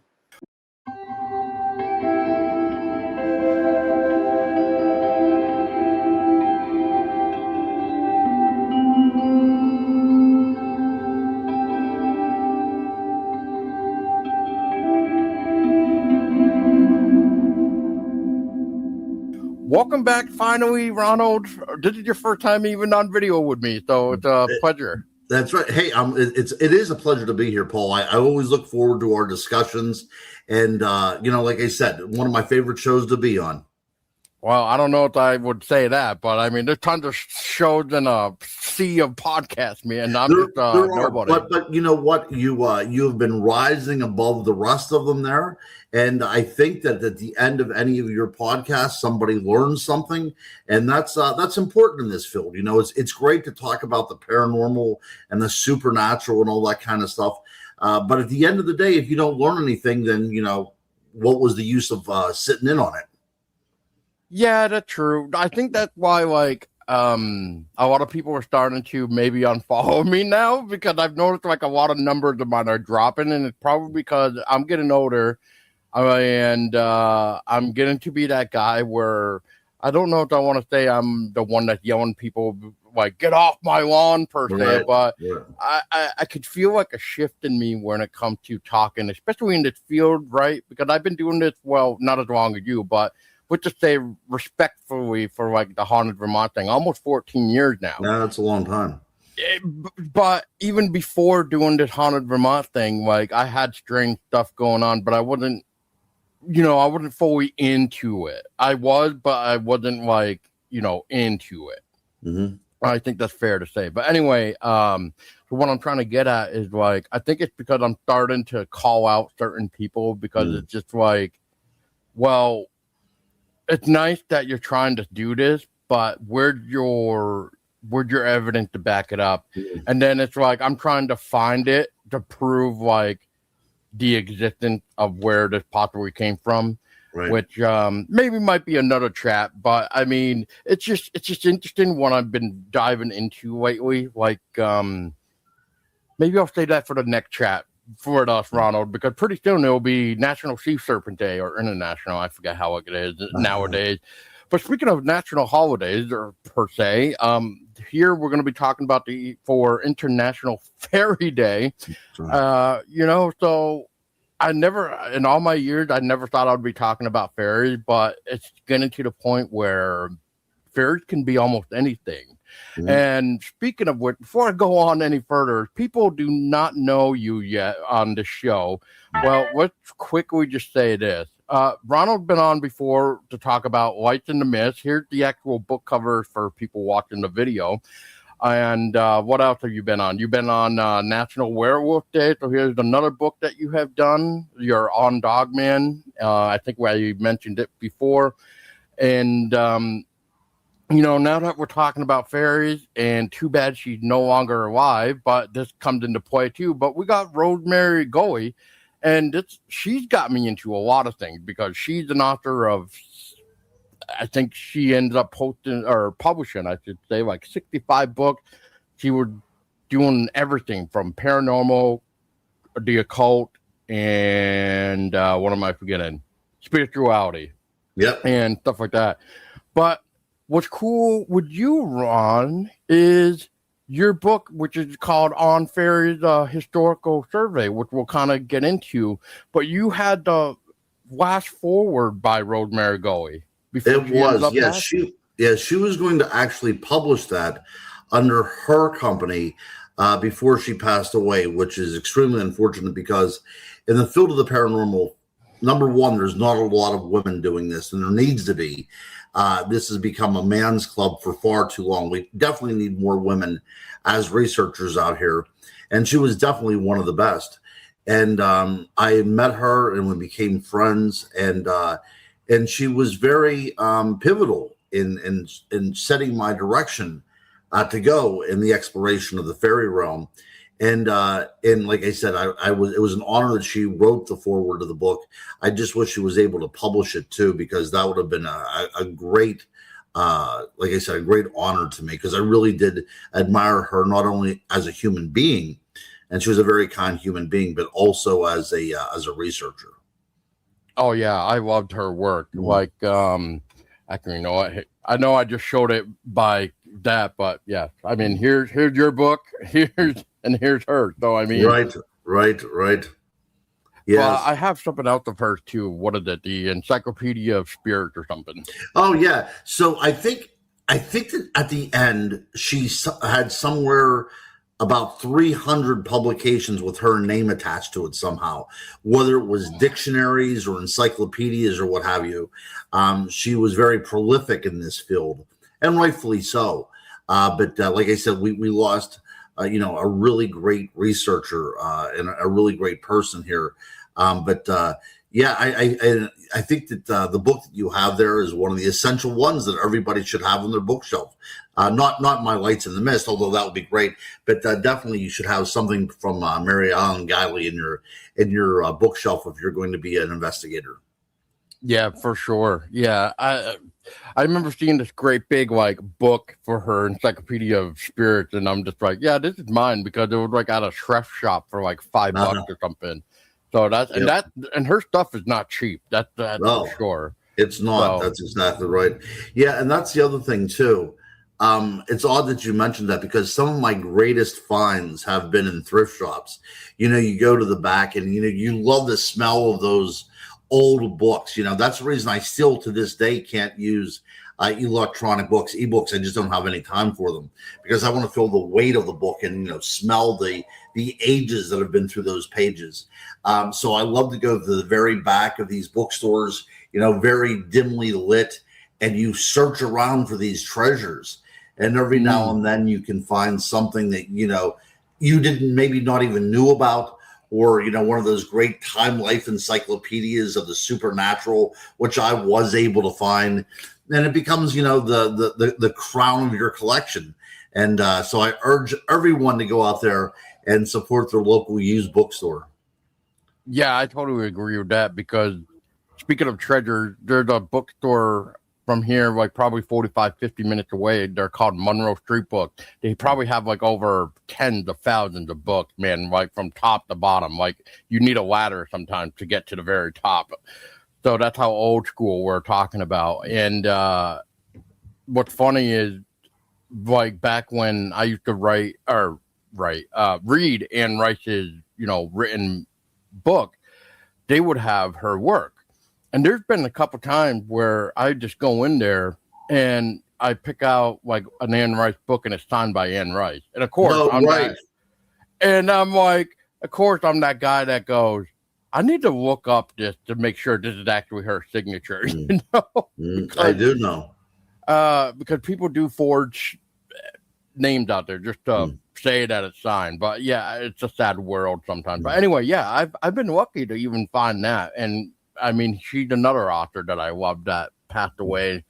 And it's just like, well, now I'm almost done with like her Vampire Chronicles, and it's like, I don't know what I want to do now. Like I'm hesitating because I'm like 2 books away from finishing her Vampire Chronicles. No, right. And then whenever you're done, right? Where do you turn to next? Well, I got other books of hers that I can do, but it's not the Vampire Chronicles, Maybe I could just start over, but yeah. Very cool. Yeah, it is very cool. So anyway, Ron, this is perfect. So I had Andrew Warburton on, and we talked for a little bit about fairies. This is perfect too because in your book that we kind of mentioned, the On Fairies, the historical survey, I noticed that you actually used an E where there's sometimes an I. So I wanted to ask you, is that like because of the older European spelling? Yeah, very good. So I actually explained this in the foreword. That's me being pretentious. Absolutely. Okay. That's the older spelling. That's the medieval spelling that you would have. And I think that by using that spelling, we're trying to get more to the source of what the Fae actually represents rather than the Tinkerbell that Disney has put out, right?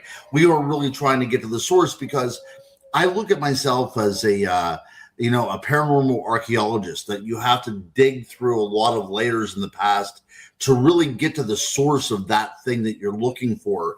And it required a lot of digging.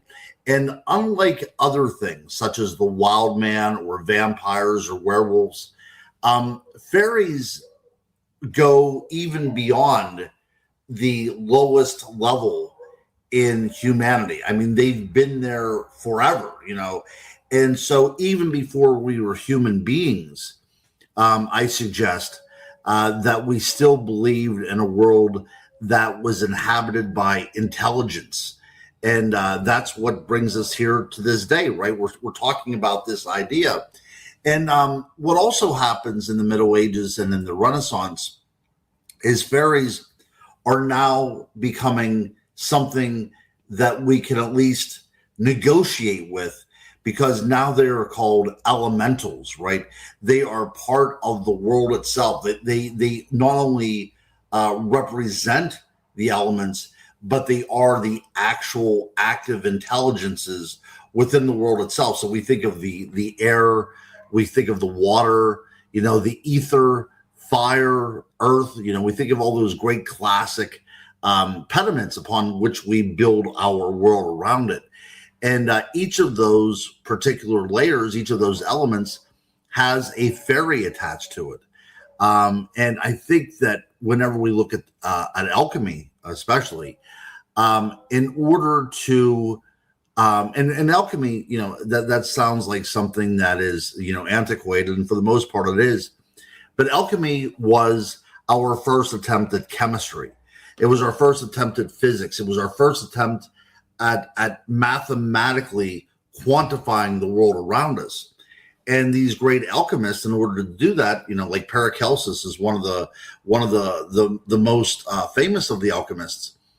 As he was trying to pursue, the knowledge that was, occult at the time, this hidden knowledge, he came upon mineralogy, which we still have to this day.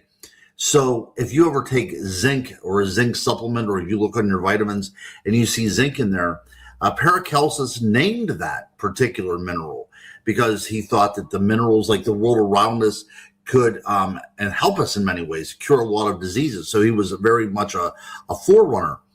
But not only did he name the word zinc, the mineral zinc, he also gave the word gnome its name. So we talk about the fairies that inhabited the earth. The gnome often comes to mind, and that is also Paracelsus. So we see this blending of superstition, the supernatural, and actual science coming together. And that is one of the reasons why I'm so fascinated by the world of the fairy, is because unlike Bigfoot and these other marginalized types of cryptids or unknown beings or entities or what have you, even in the 1800s, we had people like Sir Arthur Conan Doyle, who wrote Sherlock Holmes.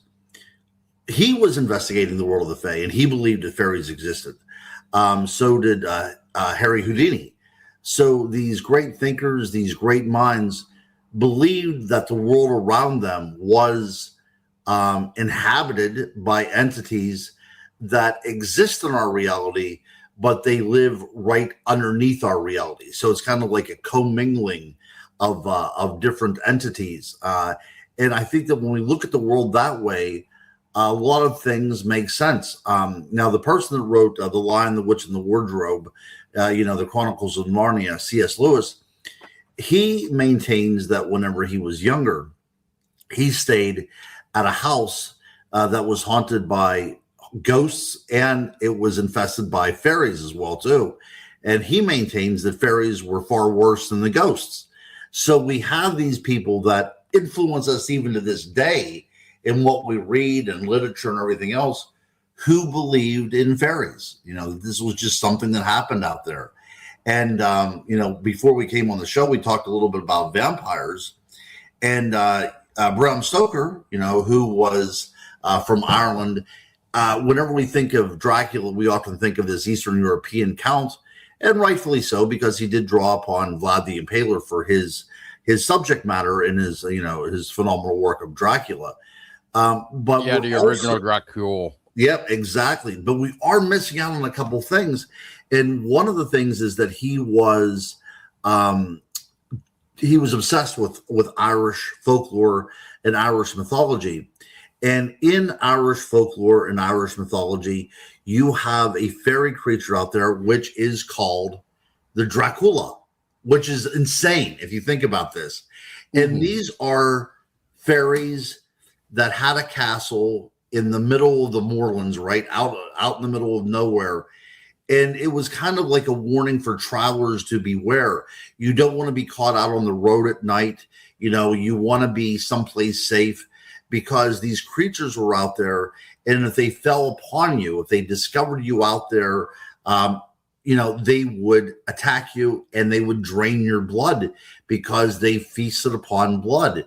So we see even that Celtic connection to not only the vampire mythos, but also to see how prevalent fairies are in so many different, legends and lores. And in Scotland, we have the Grey Man. And whenever I was in college, I actually had the pleasure of going and doing an expedition for the Grey Man up in the Scottish Highlands. And there, it's often seen as a Bigfoot creature, but it is it being corporeal is tenuous at best. It sometimes takes the shape of a fog and just kind of disappears, or it can become this very large, giant bipedal creature that people think is a Scottish Bigfoot. And whenever I start looking even deeper into Bigfoot legends, not only in North America among the First Nations folks, but also around the world, when we look at Tibet and the Himalayas and Nepal and all these areas, we see that their Yeti and then the Bigfoot of the Pacific Northwest have many connotations with the fairy as well too. They're magical. They straddle the line between the mundane and the miraculous. And even sometimes, if you eat their food, which is, hallmark of fairy culture, if you eat their food, then you become in a part of that world, right? You're now assumed into that world. And you do find that, especially in the Pacific Northwest, when we're talking about Bigfoot legends. And you also see that, like I said, within the Yeti culture as well, too. In the East, in the Yeti culture, the Yeti is almost deified. It's almost worshipped as a god, because it's far more spiritual than it is a physical, brutish animal. Yeah, exactly. Yeah. So you just said a lot of things that I want to touch on, Ron. And that is, well, for one, when you were talking about certain people that were touching on this, I also want to mention, we also, for Vermont wise, we had Sir Arthur Dolly come here, who were trying to find like the Vermont fairy lore and stuff here, but he unfortunately could not have that happen. But I mean, we still got something out of it anyway, sort of. We had him come visit, but another interesting mention, I guess we could kind of go into as a rabbit hole, or just our own take of, when we were little to how we become older and more mature to understanding the whole dark humor thing. Is you mentioned Disney Tinkerbell. Well, back in the day, when we were probably watching it, we would think what was going on in that story was the kids are trying to be saved by these Tinkerbells, when in reality, if we look at it now, is it actually the other way around? Like maybe Captain Hook was really trying to save the children from the fairies and Peter Pan? Right. So there's this whole undercurrent that a lot of people don't like to discuss, but it's been proposed that the Lost Boys are actually dead, right? That Peter Pan is a ghost, and then these are, well, what makes this so incredibly relevant to fairy lore is people who have claimed to have went into the other world, the realm of the fairy, have claimed that they have encountered deceased people over there, as if the other world is kind of a all-encompassing basin for, the supernatural. This is where souls go. This is where supernatural entities go. It's that world that goes on beyond our world. We simply cannot comprehend it. So people who have been taken, whether they were in fairy rings or ate fairy food or whatever, those people who claim that they have visited the world of the fairy have seen people who are deceased within that realm as well. So when we think about the Tinkerbell, then it does make sense at that point that the world of Peter Pan is that other world, that lost world where children are pulled into it, and where fairies are more of the antagonist than some sort of hero, right? And Peter Pan then is much more insidious than just a boy that will never grow up. And the reason why he can't grow up is because he's deceased and he's just a ghost of a child, and he's trying to bring the living over into his world, which is it's a horror story at that point. It's not a children's story. It becomes a very gothic horror novel. Yeah, and then another show that I can recommend too for people is, for the example of Peter Pan again, is the I'll just say Disney TV show that they did for Alien Earth. They kind of used Peter Pan in that for the Wasp Boys and that, which I thought was ironic.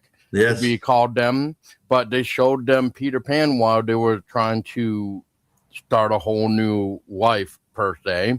Which, was that actually really them, or was that just whatever you want to call it, like computerized? I guess, like the synthetic aspect of it.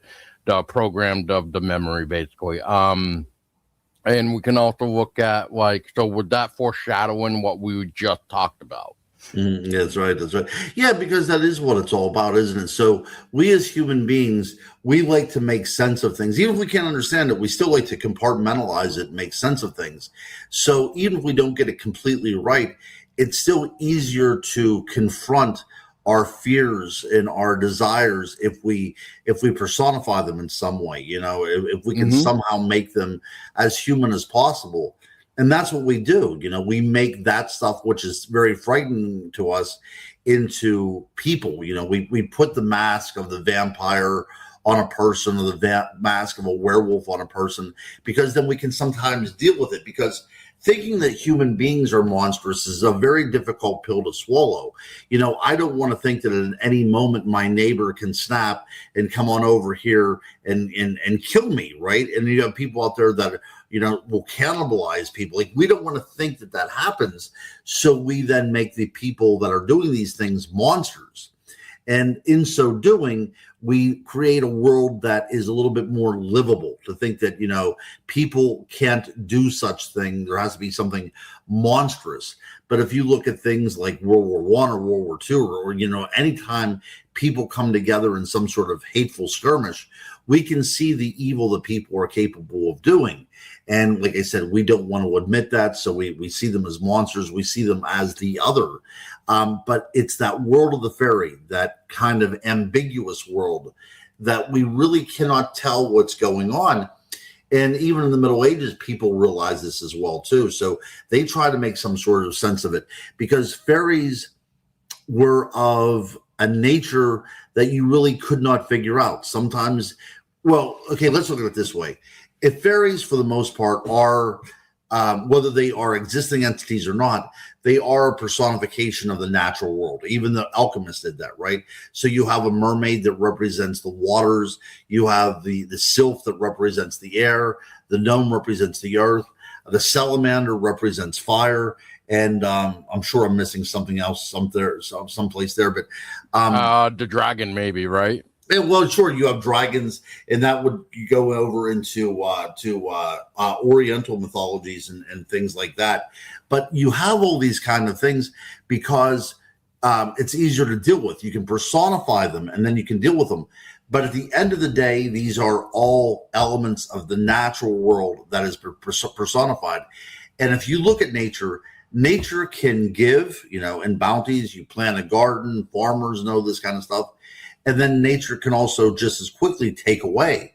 So you have droughts and you have all this kind of stuff. So fairies are in that world where they can be beneficial and terribly malicious as well, too, just like the world around us. Oh, yeah. So again, a lot of things that you just said. So let's see where to begin real quick. First off, I don't know why, but when you were talking about people, your neighbor coming over to kill me or whatever, oh my God. So I can't make this up. So anyway, back in, I think it was 2005 or something, or maybe even earlier than that, a friend of mine who no longer is on this plane or on this realm, I should say, but he once told me that he had a neighbor from where he was, and this is like northern Vermont area. I'll just say, I'm not going to say the town, but he had a neighbor that got so fed up with his neighbor that he literally went over and shot him, and then just went back to the porch and just sat down waiting for the cops like nothing happened. Things happen. I mean, people can be strange, parts of this world. Like, we're, as Shakespeare would describe people, we're made little less than angels. And with our intellect and our artistic expression and all that kind of stuff, we truly are. We are a miraculous invention. But on the flip side of that as well, too, we can be demons incarnate as well. We are capable of doing, anything. So I guess that's what we projected onto the world of the fairy. And, like I said, in the Middle Ages, to try to make sense of this, fairies were even categorized. You had the dark fairies and you had the fairies of light. You had something called, in the Renaissance, you had something called the Seelie Court and the Unseelie Court. And the Seelie Court was the fairies of light. You could, in a way, interact with them, but don't piss them off because they can be vicious if you do. And then you have the Unseelie Court, which is the dark fairies, the dusky fairies, where you just leave them completely alone because there's really no good in them whatsoever. Is that like the Changeling? Yeah. Oh, well, the Changeling. So the Changeling is an interesting idea that I've explored from an anthropological point of view as well, too. So one of the fears, this is the time before genetic testing or anything like that. But one of the fears is that, you would go out or you would go to sleep at night and a fairy would come into your house and take your child and replace it with one of their children, right? And fairy children didn't adapt very well to our world. They were rather sickly at times. They ate a lot of food. It just wasn't a good thing to have a fairy child within your home. So that was a big fear of a lot of people, the idea of the changeling. But where did that come from? So one of the theories is, and we're going back to the time whenever there are invasions, whether it's the invasions of the Romans into England, or we have the Viking invasions, or we have, Celtic invasions, whatever. It's the cultural remembrance of people coming in and usurping your world, right? So you can imagine that somebody comes in with a different culture, a different religion, and they displace you and they throw you out of your world and they take over what once was yours, right? And in this new world where the inhabitants used to reign, now they are set up in the periphery, right? Now they're part of this liminal world and they don't have crops, they don't have access to hunting, and they have children. So one of the theories in anthropology is that these displaced people, in hopes that their child would have a chance of living, would sneak into these colonies at night and place their child in the crib and sometimes take the other child as well, too. So we have this folk memory, part of our collective unconscious, that children sometimes can go missing inexplicably and can be replaced with something that is foreign to that family. So from a completely academic, anthropological point of view, sociology, it makes sense if that was going to happen. but it happened for such a long period of time that it becomes archetypal, that it transcends time and space, and it becomes a part of our memory. To the point in the 1800s, if you can believe it. So we're talking about after the Civil War. We're talking about 1870s, right? This is a fairly modern world at this time, although they're also accusing people of being vampires up in New England at this time as well, too. And we abolished slavery, so that's a good thing, at least. Yeah, that's right. But you would think that we were coming around, right? You would think that we were progressing. We've passed through the age of enlightenment. All this kind of stuff. So, we're right on the border of the 20th century. But it wasn't that case, because in Ireland, this man, his name was Cleary. His wife went missing for about 7 days, and then she comes back, and he says that she was not acting herself. And he believed wholeheartedly that she was not his wife, that she was a changeling. And one of the ways to get rid of a changeling is through fire. So in front of guests at his house, he catches his wife on fire and he kills her. He's brought to trial, and he's found guilty, but his sentence is mitigated because the judge could understand why he was in such intellectual turmoil over this. So he only served like 5 years or something, not very long. And then he moves to the United States, which is great, because if you think about it, then he brings all this kind of stuff to the United States with him. But so as recently as the late 1800s, there was people still believing that changelings was going on, and people were killing people because of this. Yeah. Oh, man. I don't know if that's a good thing that he brought that type of thing over, though. But that's right. I get your point. I get your point. That's it. Yeah, leave that over there, but yeah. Yeah, leave that over there, but we would love to that we take what valuable over here. Yeah.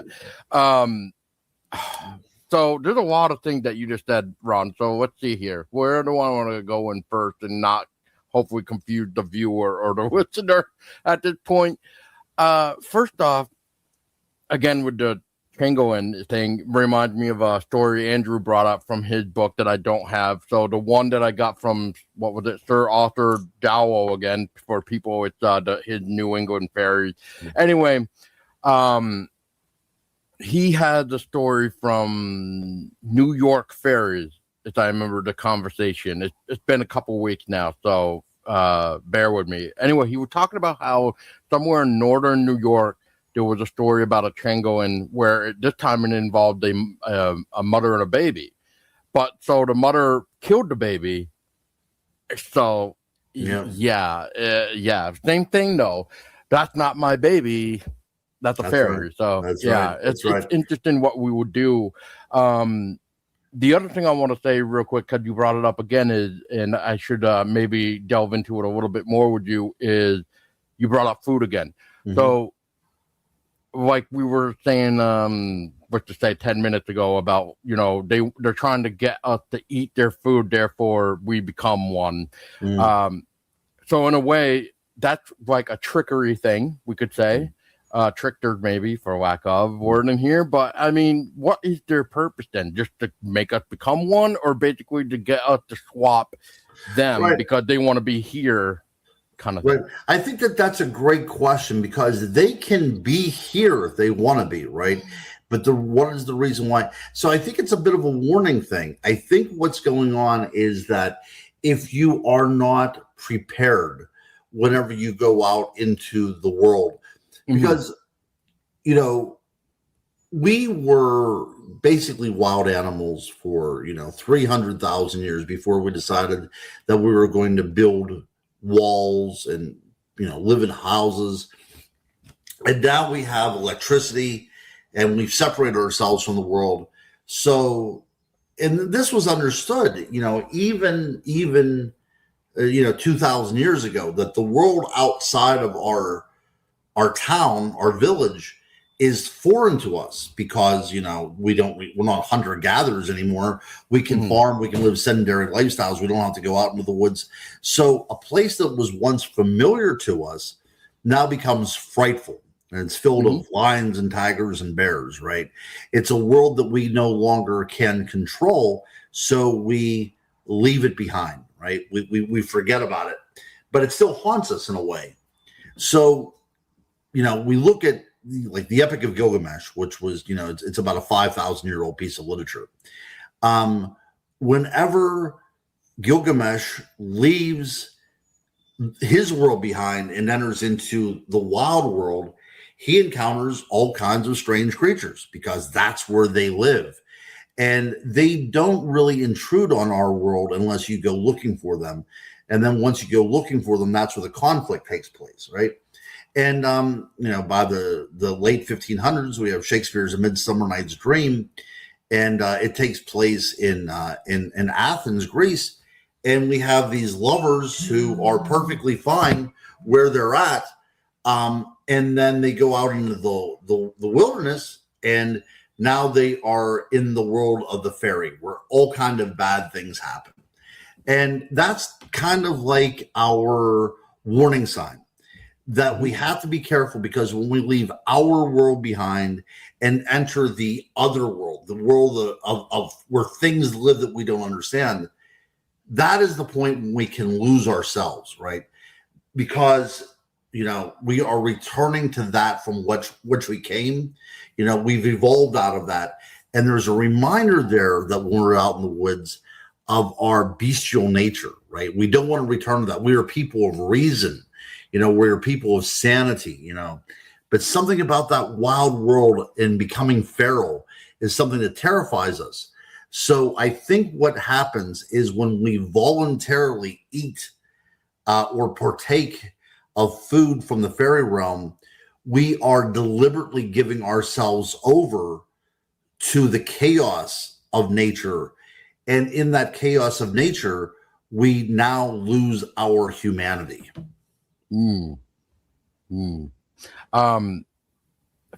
So keeping with the food aspect too, two things that I can think of right now. Now, I don't know what you're talking Ireland. I haven't heard you yet say like the Scottish yet, but so I guess like with Scottish, and I don't know if I brought this up with Andrew, and maybe afterward, I can't remember. Anyway, if I say it again for people that may have listened to Andrew, whatever. Anyway, it's a point. There's a point to this again. So with Ireland, because I know with Scottish lore, there's that legend where, like, you know, this person is lost in the woods, and then this fog comes in, like you were talking about earlier. But then, like, this herd of deer come up, but this one deer walks up to this lady and brings her to, like, this cave, I think they described it, where she can stay there. But the idea or the agreement would be she would have to be there for a year, not just one night. Okay, so you know where I'm talking about then. Okay. So yeah, I guess to make it short then, since Ron knows what I'm talking about, is for people. So there's this old man that is like weaving cheese, and he, you know, he had like breaks off a piece and put one piece in the left hand where it's good dream, and then another piece on his right hand where I forget what animal it is on each side, but I know the right hand is like nightmares. But anyway, fast forward now, because there is an older lady there, but the gentleman is also staring into like an abyss thing, water, I think it was, like a bowl of water or something. And anyway, to the point to this in the short nutshell is after a year, she's able to go, but she ends up marrying this dude, which is almost foreshadowing her being the older lady and the older gentleman that he weaving the cheese thing. Oh my God. So anyway, what I'm trying to get at, I guess, Ron, is there anything similar to like that Scottish lore with Ireland or something, to like these weird dreams, I guess. Well, sure. I think it's pervasive, actually, if you think about it. So the idea of weaving or creating is very much when we think of like Rumpelstiltskin, right? So he was weaving, and one of the things were in these tells, whether you're looking at, the Brothers Grimm, or we're looking at Nordic tells, or really any kind of old world tells, we are dealing with a magical figure that is able to create something that we need. And in exchange for what that gift that he gives us is usually your child, right? That's usually what happens. And that's what happened in Rumpelstiltskin. And if we think as well, too, of Rapunzel as well, Rapunzel. Oh, with the hair. Yeah, with the hair, right. So she is the mother, Rapunzel's mother, what she was pregnant with Rapunzel. They were starving. So they leave their home. The husband leaves his home and he goes over and he finds a garden of cabbages and he steals one. Again, the idea of the food, takes it back to his wife and they eat it. And then the witch comes looking because that was her garden. And she says, because you stole this food from me, your child will be mine. And then now this child has magical properties and all this stuff. So that is really prevalent throughout the world of the fairy world. That is some of the key pieces, that you have magic that is unable to be produced by humans, but it's needed by humans. And then they lose something because they have to ask for something that's magical. So yeah, we have that all over the place. And I think, you had said earlier before, fairies definitely are the trickster. And we look at Native American folklore as well, too. We see that. Not so much the fairies, but we do have this idea of the little people. Or up in your area, up around the Bridgewater Triangle, we have the Pukwudgie. In Hawaii, we have a giver of culture through magical beings, which is called the Menehune. So we do have this idea, too, in the New World. It's just that the Old World has such a historical lineage and a literature attached to it, is the reason we always cite those cases. But of course, it's all around the world. Yeah. It's everywhere. So just to continue on with food before I want to bring up another thing that you just kind of said is, so first off, I just want to say, is there significance with cheese, with fairies or something? Yeah, I love cheese, so I'm not sure exactly what that is. No, but no, I have no idea why. No idea. Is it because, well, I guess I could say this for the joke, but when was it? June 3rd or 4th was National Cheese Day. Is it because cheese makes women happy or something? And oh no, you know what? I've never tried that to make a woman happy, but I'll have to look into it. Yeah, it worked on my lady. So I mean, what kind of cheese? You're gonna have to tell me. You're gonna have to tell me what kind of cheese that I use for that. My lady liked Cabot. I think that's how you pronounce it. All right, Cabot. Yeah, I'll have to look into that. I think it might be a Vermont brand for all I know. I don't really know. So, but I just find it interesting because when I was trying to say like that weaving thing, the guy happened to be weaving cheese, for good dreams and nightmares. The last thing I want to say for food, I guess, would be, I think it might be native culture.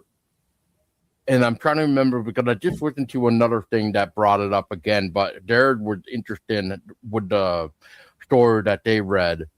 But it had something to do with the corn mother or corn something. They called it something else. I know that corn mother. But what was fascinating about this take was they claimed that this being who came out wearing like green and gold or green and yellow, I forget which one. Anyway, what did that act like? Color of corn. Anyway, the fact that he even states like, well, I came from the stars. That's interesting. So anyway, could that be, I don't know, UFOs? Could you come from the stars? Right. So the other thing that really gets me is for people, if you never heard of the Corn Mother, oh man. So this is kind of like the idea of what we were talking about earlier, where, if we appreciate Earth, it's going to give us back. If we do harm to the Earth, it's going to take away from us. So in this case, again, long story short, I guess, for the Corn Mother, in a nutshell, I hope, it would be, so this being got told that if you kill me and drag my dead body over this land and bury me, but make sure no weeds get on my body for a week, I think it was, like, your land will grow corn or something like that. I might have butchered this story, but it sounds right to me. But anyway, so that's what they did. And wherever they dragged this body, corn brought out, and he was able to feed his colony tribe. Yeah. So I want to piggyback on the one thing that you said concerning extraterrestrials, because from the stars, that's really important here.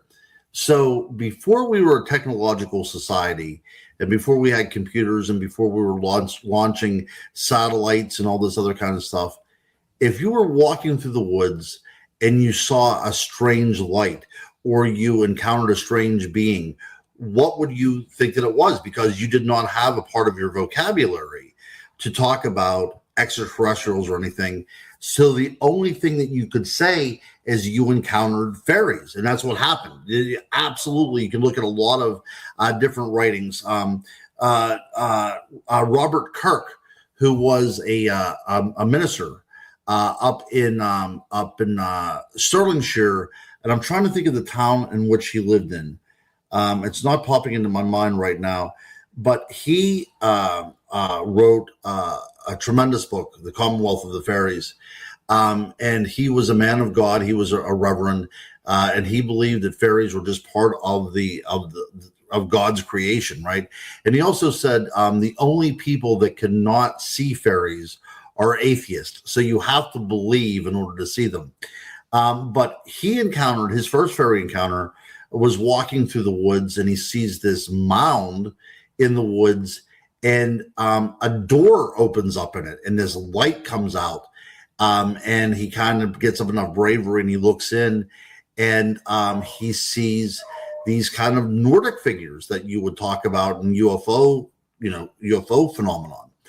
And guess what? He was also abducted, but because they didn't know about extraterrestrials or anything like that, he saw it as a fairy abduction. So I think this idea of abductions and seeing lights in the woods and being taken into other worlds has been with us from the very beginning.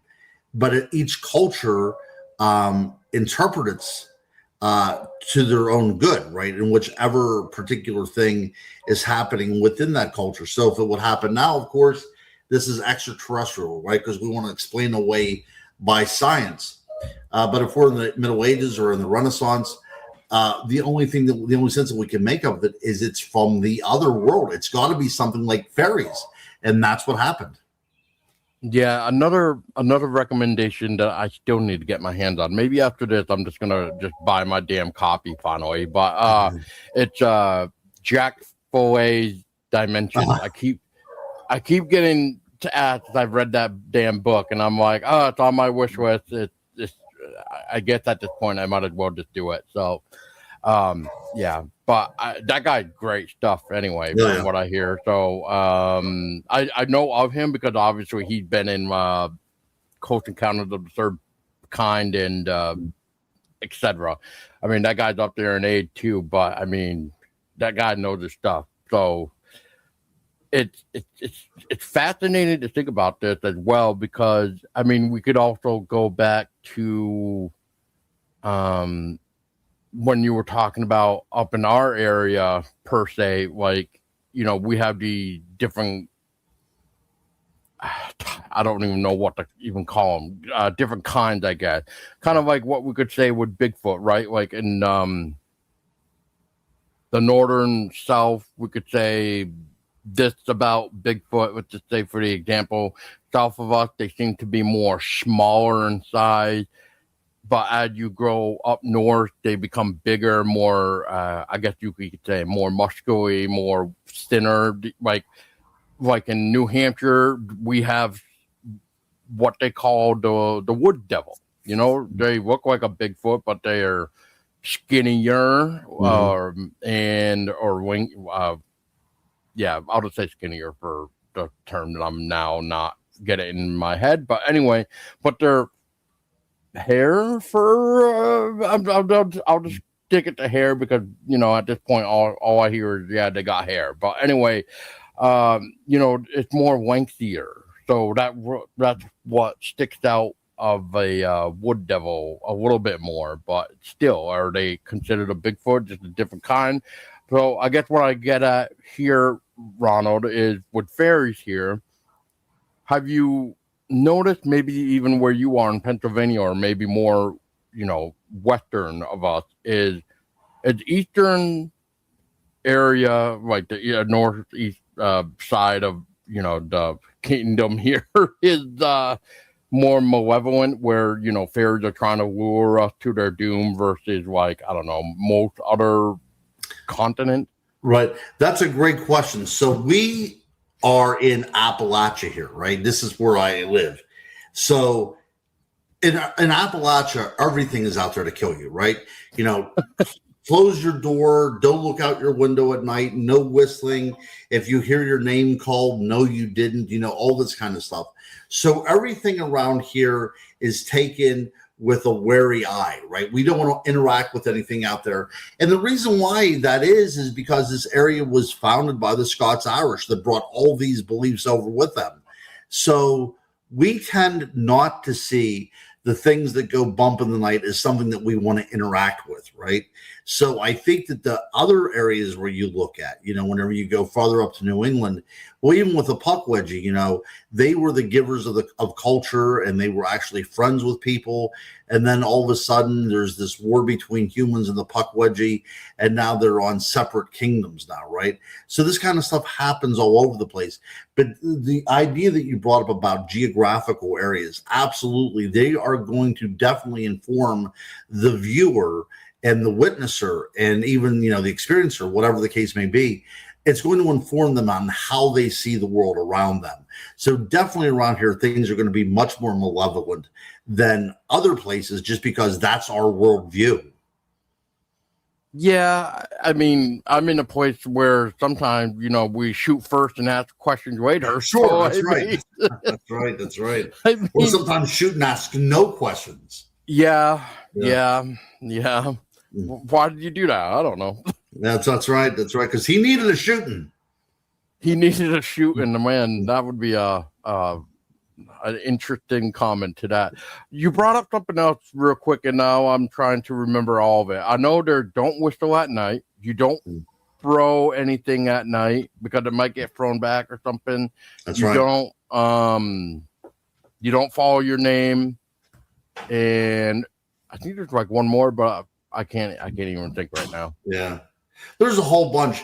And my son did at one time, whenever he was little. This was in a very foggy afternoon when we were out on a hike.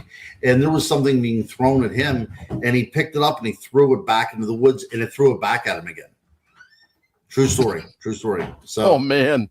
Yeah. I have no idea what that might have been, but that is a frightening commentary on the area in which I live. That is kind of frightening. Well, since you're around the Appalachia, you know what? Before we wrap things up, Ronald, for today anyway, there's one thing that I'm just curious about. So I don't know. I don't think it's around Pennsylvania. I think it's more towards Kentucky and what's that other one? Arkansas. But they call it the Death Triangle. You ever heard of that? I have not. Fill me in on this. I don't know about this. It's a place around the specific Appalachia area where there's just way too much death, I guess. Like, stay away from this area. You probably take a triangle and put it anywhere, because the area where I am at, This was a place of the French and Indian War, a lot of fights around this area. So we have a lot of deaths just because of the history of Appalachia as well, too. And where I live, we don't have the hollers and all the hills and stuff like that's definitive of West Virginia. But you go into places like that, and before roads were brought in, people were so isolated they actually had their own languages there. I mean, that's how terribly isolated it was. So if you can imagine people living in these isolated areas, and again, these are Scots Irish people coming over, they are not going to learn very much about anything on the outside of their community. So all these folk tales that they brought and all the things that their grandparents are telling them around campfires, that's going to be part of who they are. So the world of the fairy definitely was brought over with them. Now, can you imagine now living in Appalachia and settling in Appalachia and entities that reside in this area, how you deal with them? Of course, you're going to call them fairies because you have no other name. I mean, that's the way they're acting, right? So we have this great influx of old world ideas clashing with new world mentalities, and you come up with something extremely unique, and that is your Appalachian folklore. Yeah, there's a lot of strange things in Appalachia that. Oh my goodness, yes. I don't even know to begin with that, and just everything else. It's just amazing how much old history is there, and I agreed. And the density of the woods, I guess I can just say for everything else. But you brought up an interesting point, like, and I guess to finish off, Ronald, for now would be to basically counteract what you said about, the since that's all they knew was to call them fairies, that's all they could call them. Do you believe that maybe nowadays that maybe everything is just one thing, but we're just splitting it off into subcategories? Yeah, I truly do. And that's where my writing is starting to go off to, like my Lights in the Mist and on fairies, and even on the book, my first book that I wrote, which is The Unexplained World of the Chestnut Ridge. I'm starting to believe that all these different phenomena that we call Bigfoot and Dogman and aliens and all this other kind of stuff can all be encapsulated into the world of the fairy, because it makes sense to me. And if you look at the historical record, we have the idea of shape-shifting entities. Some of them even turn into large birds. So we have the idea of the thunderbird out there as well, too. So as I go down these multiple rabbit holes as a researcher, I'm really coming to the conclusion that we are not dealing with a multitude of different apex predators and all this other phenomenon, but we're dealing with something that is ultra terrestrial, not extraterrestrial, but of this earth, but of an intelligence and of a vibration and a frequency which is out of our knowledge. And that, for lack of a better word, is the fairy. Yeah. You'd be liking the conversation that we've been having with that I've been having with some other people, because we all are starting to think that way too. Like it's just one thing, but we're starting to call it something else, because that's how we can do. Yeah, sometime have a panel discussion on. I would love to sit in on one. We got one tonight, that's for sure. Yes. Yeah, unfortunately, I have another project that I'm going to be dealing with here in a matter of minutes, so I won't be able to sit on that one. But next time, my friend, next time.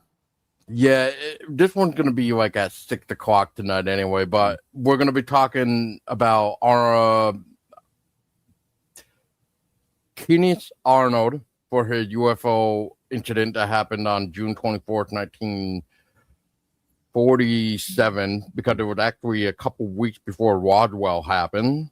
And then we're going to be talking about fairies again. So, yeah, Wow.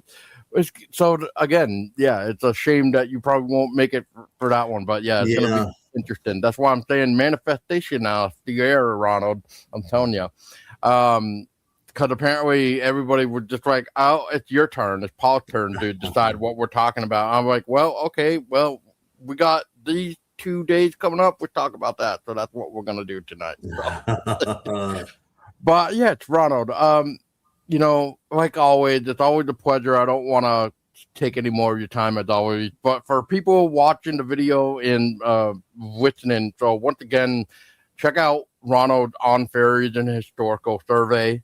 If there's anything, Ronald, real quick, that I have not had a chance to let you talk about, what is exactly we can expect in this book, please let us know real quick of what else can we expect. Well, it's looking at the world of the fairy from all different cultures across a great time and space. So I think that you'll get a lot of stuff out of it. But you can find it on Amazon, or you can go to ron-cryptoguru.com. Right there it is. And you can find my books there. And you also can get in touch with me through there as well, too. So if you ever want to talk about anything, I'm more than welcome to talk to anybody about the strange and the unusual. Yeah, for the listeners, just real quick that are not seeing the video, it's www.ron-cryptoguru, so crypto and then guru.com, just for the listeners. I appreciate that, my friend. Yeah, of course, man. And I guess, Ronald, what we need to just do one day is with your schedule, right? It'd just be like, all right, I have this day where, I can just sit down with you and talk for hours, but I need a bathroom break in between. But because there's just so many other national holidays coming up that I know you would probably be interested in. And one thing I just want to say is, for a comment that I had received one time, going back to me being, like I was kind of speaking out about my mind, is one person was like, why do you have certain guests coming back on over and over and over and over and over and over again? And I kind of don't have that public because I just don't tolerate that crap. But just to kind of say it here is, without calling you out, but just to kind of prove my point, is Ronald here, who not only just talked about one specific thing, but branches out. Of course, Ronald is going to be back on because he's branching out. Yeah, I do enjoy my time here with you too, Paul. So, like I said, I'm looking forward to coming back again. Yeah, and I mean, just for real quick teasers, we got, what's next? We got sea serpents. Sea serpents. But before that, we even have World UFO Day in July. We also have something else that I'm probably forgetting. But yeah, sea serpents, and then we got what is it? September we got National Ghost Hunting Day. Ghost Hunting Day. And then in October we got a few, actually, from what I remember, which is like National Flatwood Monster Day, which I've never really fully gone into that. Like, I know of it, but it's like I never really delved into it because it's like a one-time event and it never happened again, of these creatures or whatever you want to call them. Right. These Flatwood. Right. There is a festival there, though, however, and I spoke there last year and I'm speaking there again this year as well, too. Yep. And then don't quote me, but it's like October 11th or 12th or something. I can't even remember now. It's called like National Mothman Day. I'm like, where did all these come from? That's right. Oh, so we got plenty. So we got plenty to talk about, Ron. I'm looking forward to it, sir. I'm looking forward to it. And like I said, if I didn't have to run here and go on to another project, I would be here with you for all day. But we'll make time, and we'll talk about other things that creepy and crawly things. Yeah, for sure. And maybe what we can do is just schedule ahead of time. So like if we need an hour break, we can just, do an hour break, come back on and do it all over again. We'll make it happen. We'll make it happen. That's right. And for everybody else, I'll just say it real quick. So here's Ronald's website again, ron-cryptoguru.com, where you can find Ronald, contact him, all his books and everything. He might need to update his website, though. I don't know. There is actually a new book that you did, unless it was like a expanded edition, but it's like a hike into Chestnut Ridge or something. Yeah, so it's an expanded edition. That's correct. So yeah, you can find two different forms of the Chestnut Ridge on there as well too. Sweet. And I guess for everybody else, when it comes to books, if you love books, and another site where you can actually support us or whatever is bookshop.org/shop facebook.com/Haunted Vermont. I have Ronald books there that I sort of available. Not all his books are showing up, but from that bookshop link is not only are you helping Ronald and whoever else, publisher wise, but whatever book you buy from the bookshop link from me is supporting my local bookstore of choice called the Book Nook, because they are great people and they're a small indie shop, and they treat local authors really good, and that's why I like to support them. Another thing that I need to start doing too, if you like books, is arcadiapublishing.com/Haunted Vermont. You can get 20% off your entire order, kind of thing. It's crazy. If you don't want to use the special link, Haunted Vermont is the discount checkout code, and you can get 20% off that way. So it's crazy. And lastly, real quick for people, if you want to get in contact, is hauntedvermont.org. Otherwise, you got the email address of hauntedvermont802@gmail.com. Whether it's inside of the Green Mountain State or beyond the Green Mountain State, I definitely want to hear you. So I think that's it. Thank goodness. If I missed anything else, Ron can scold me later, I guess. I think you're good, my friend. I think you're good. Right.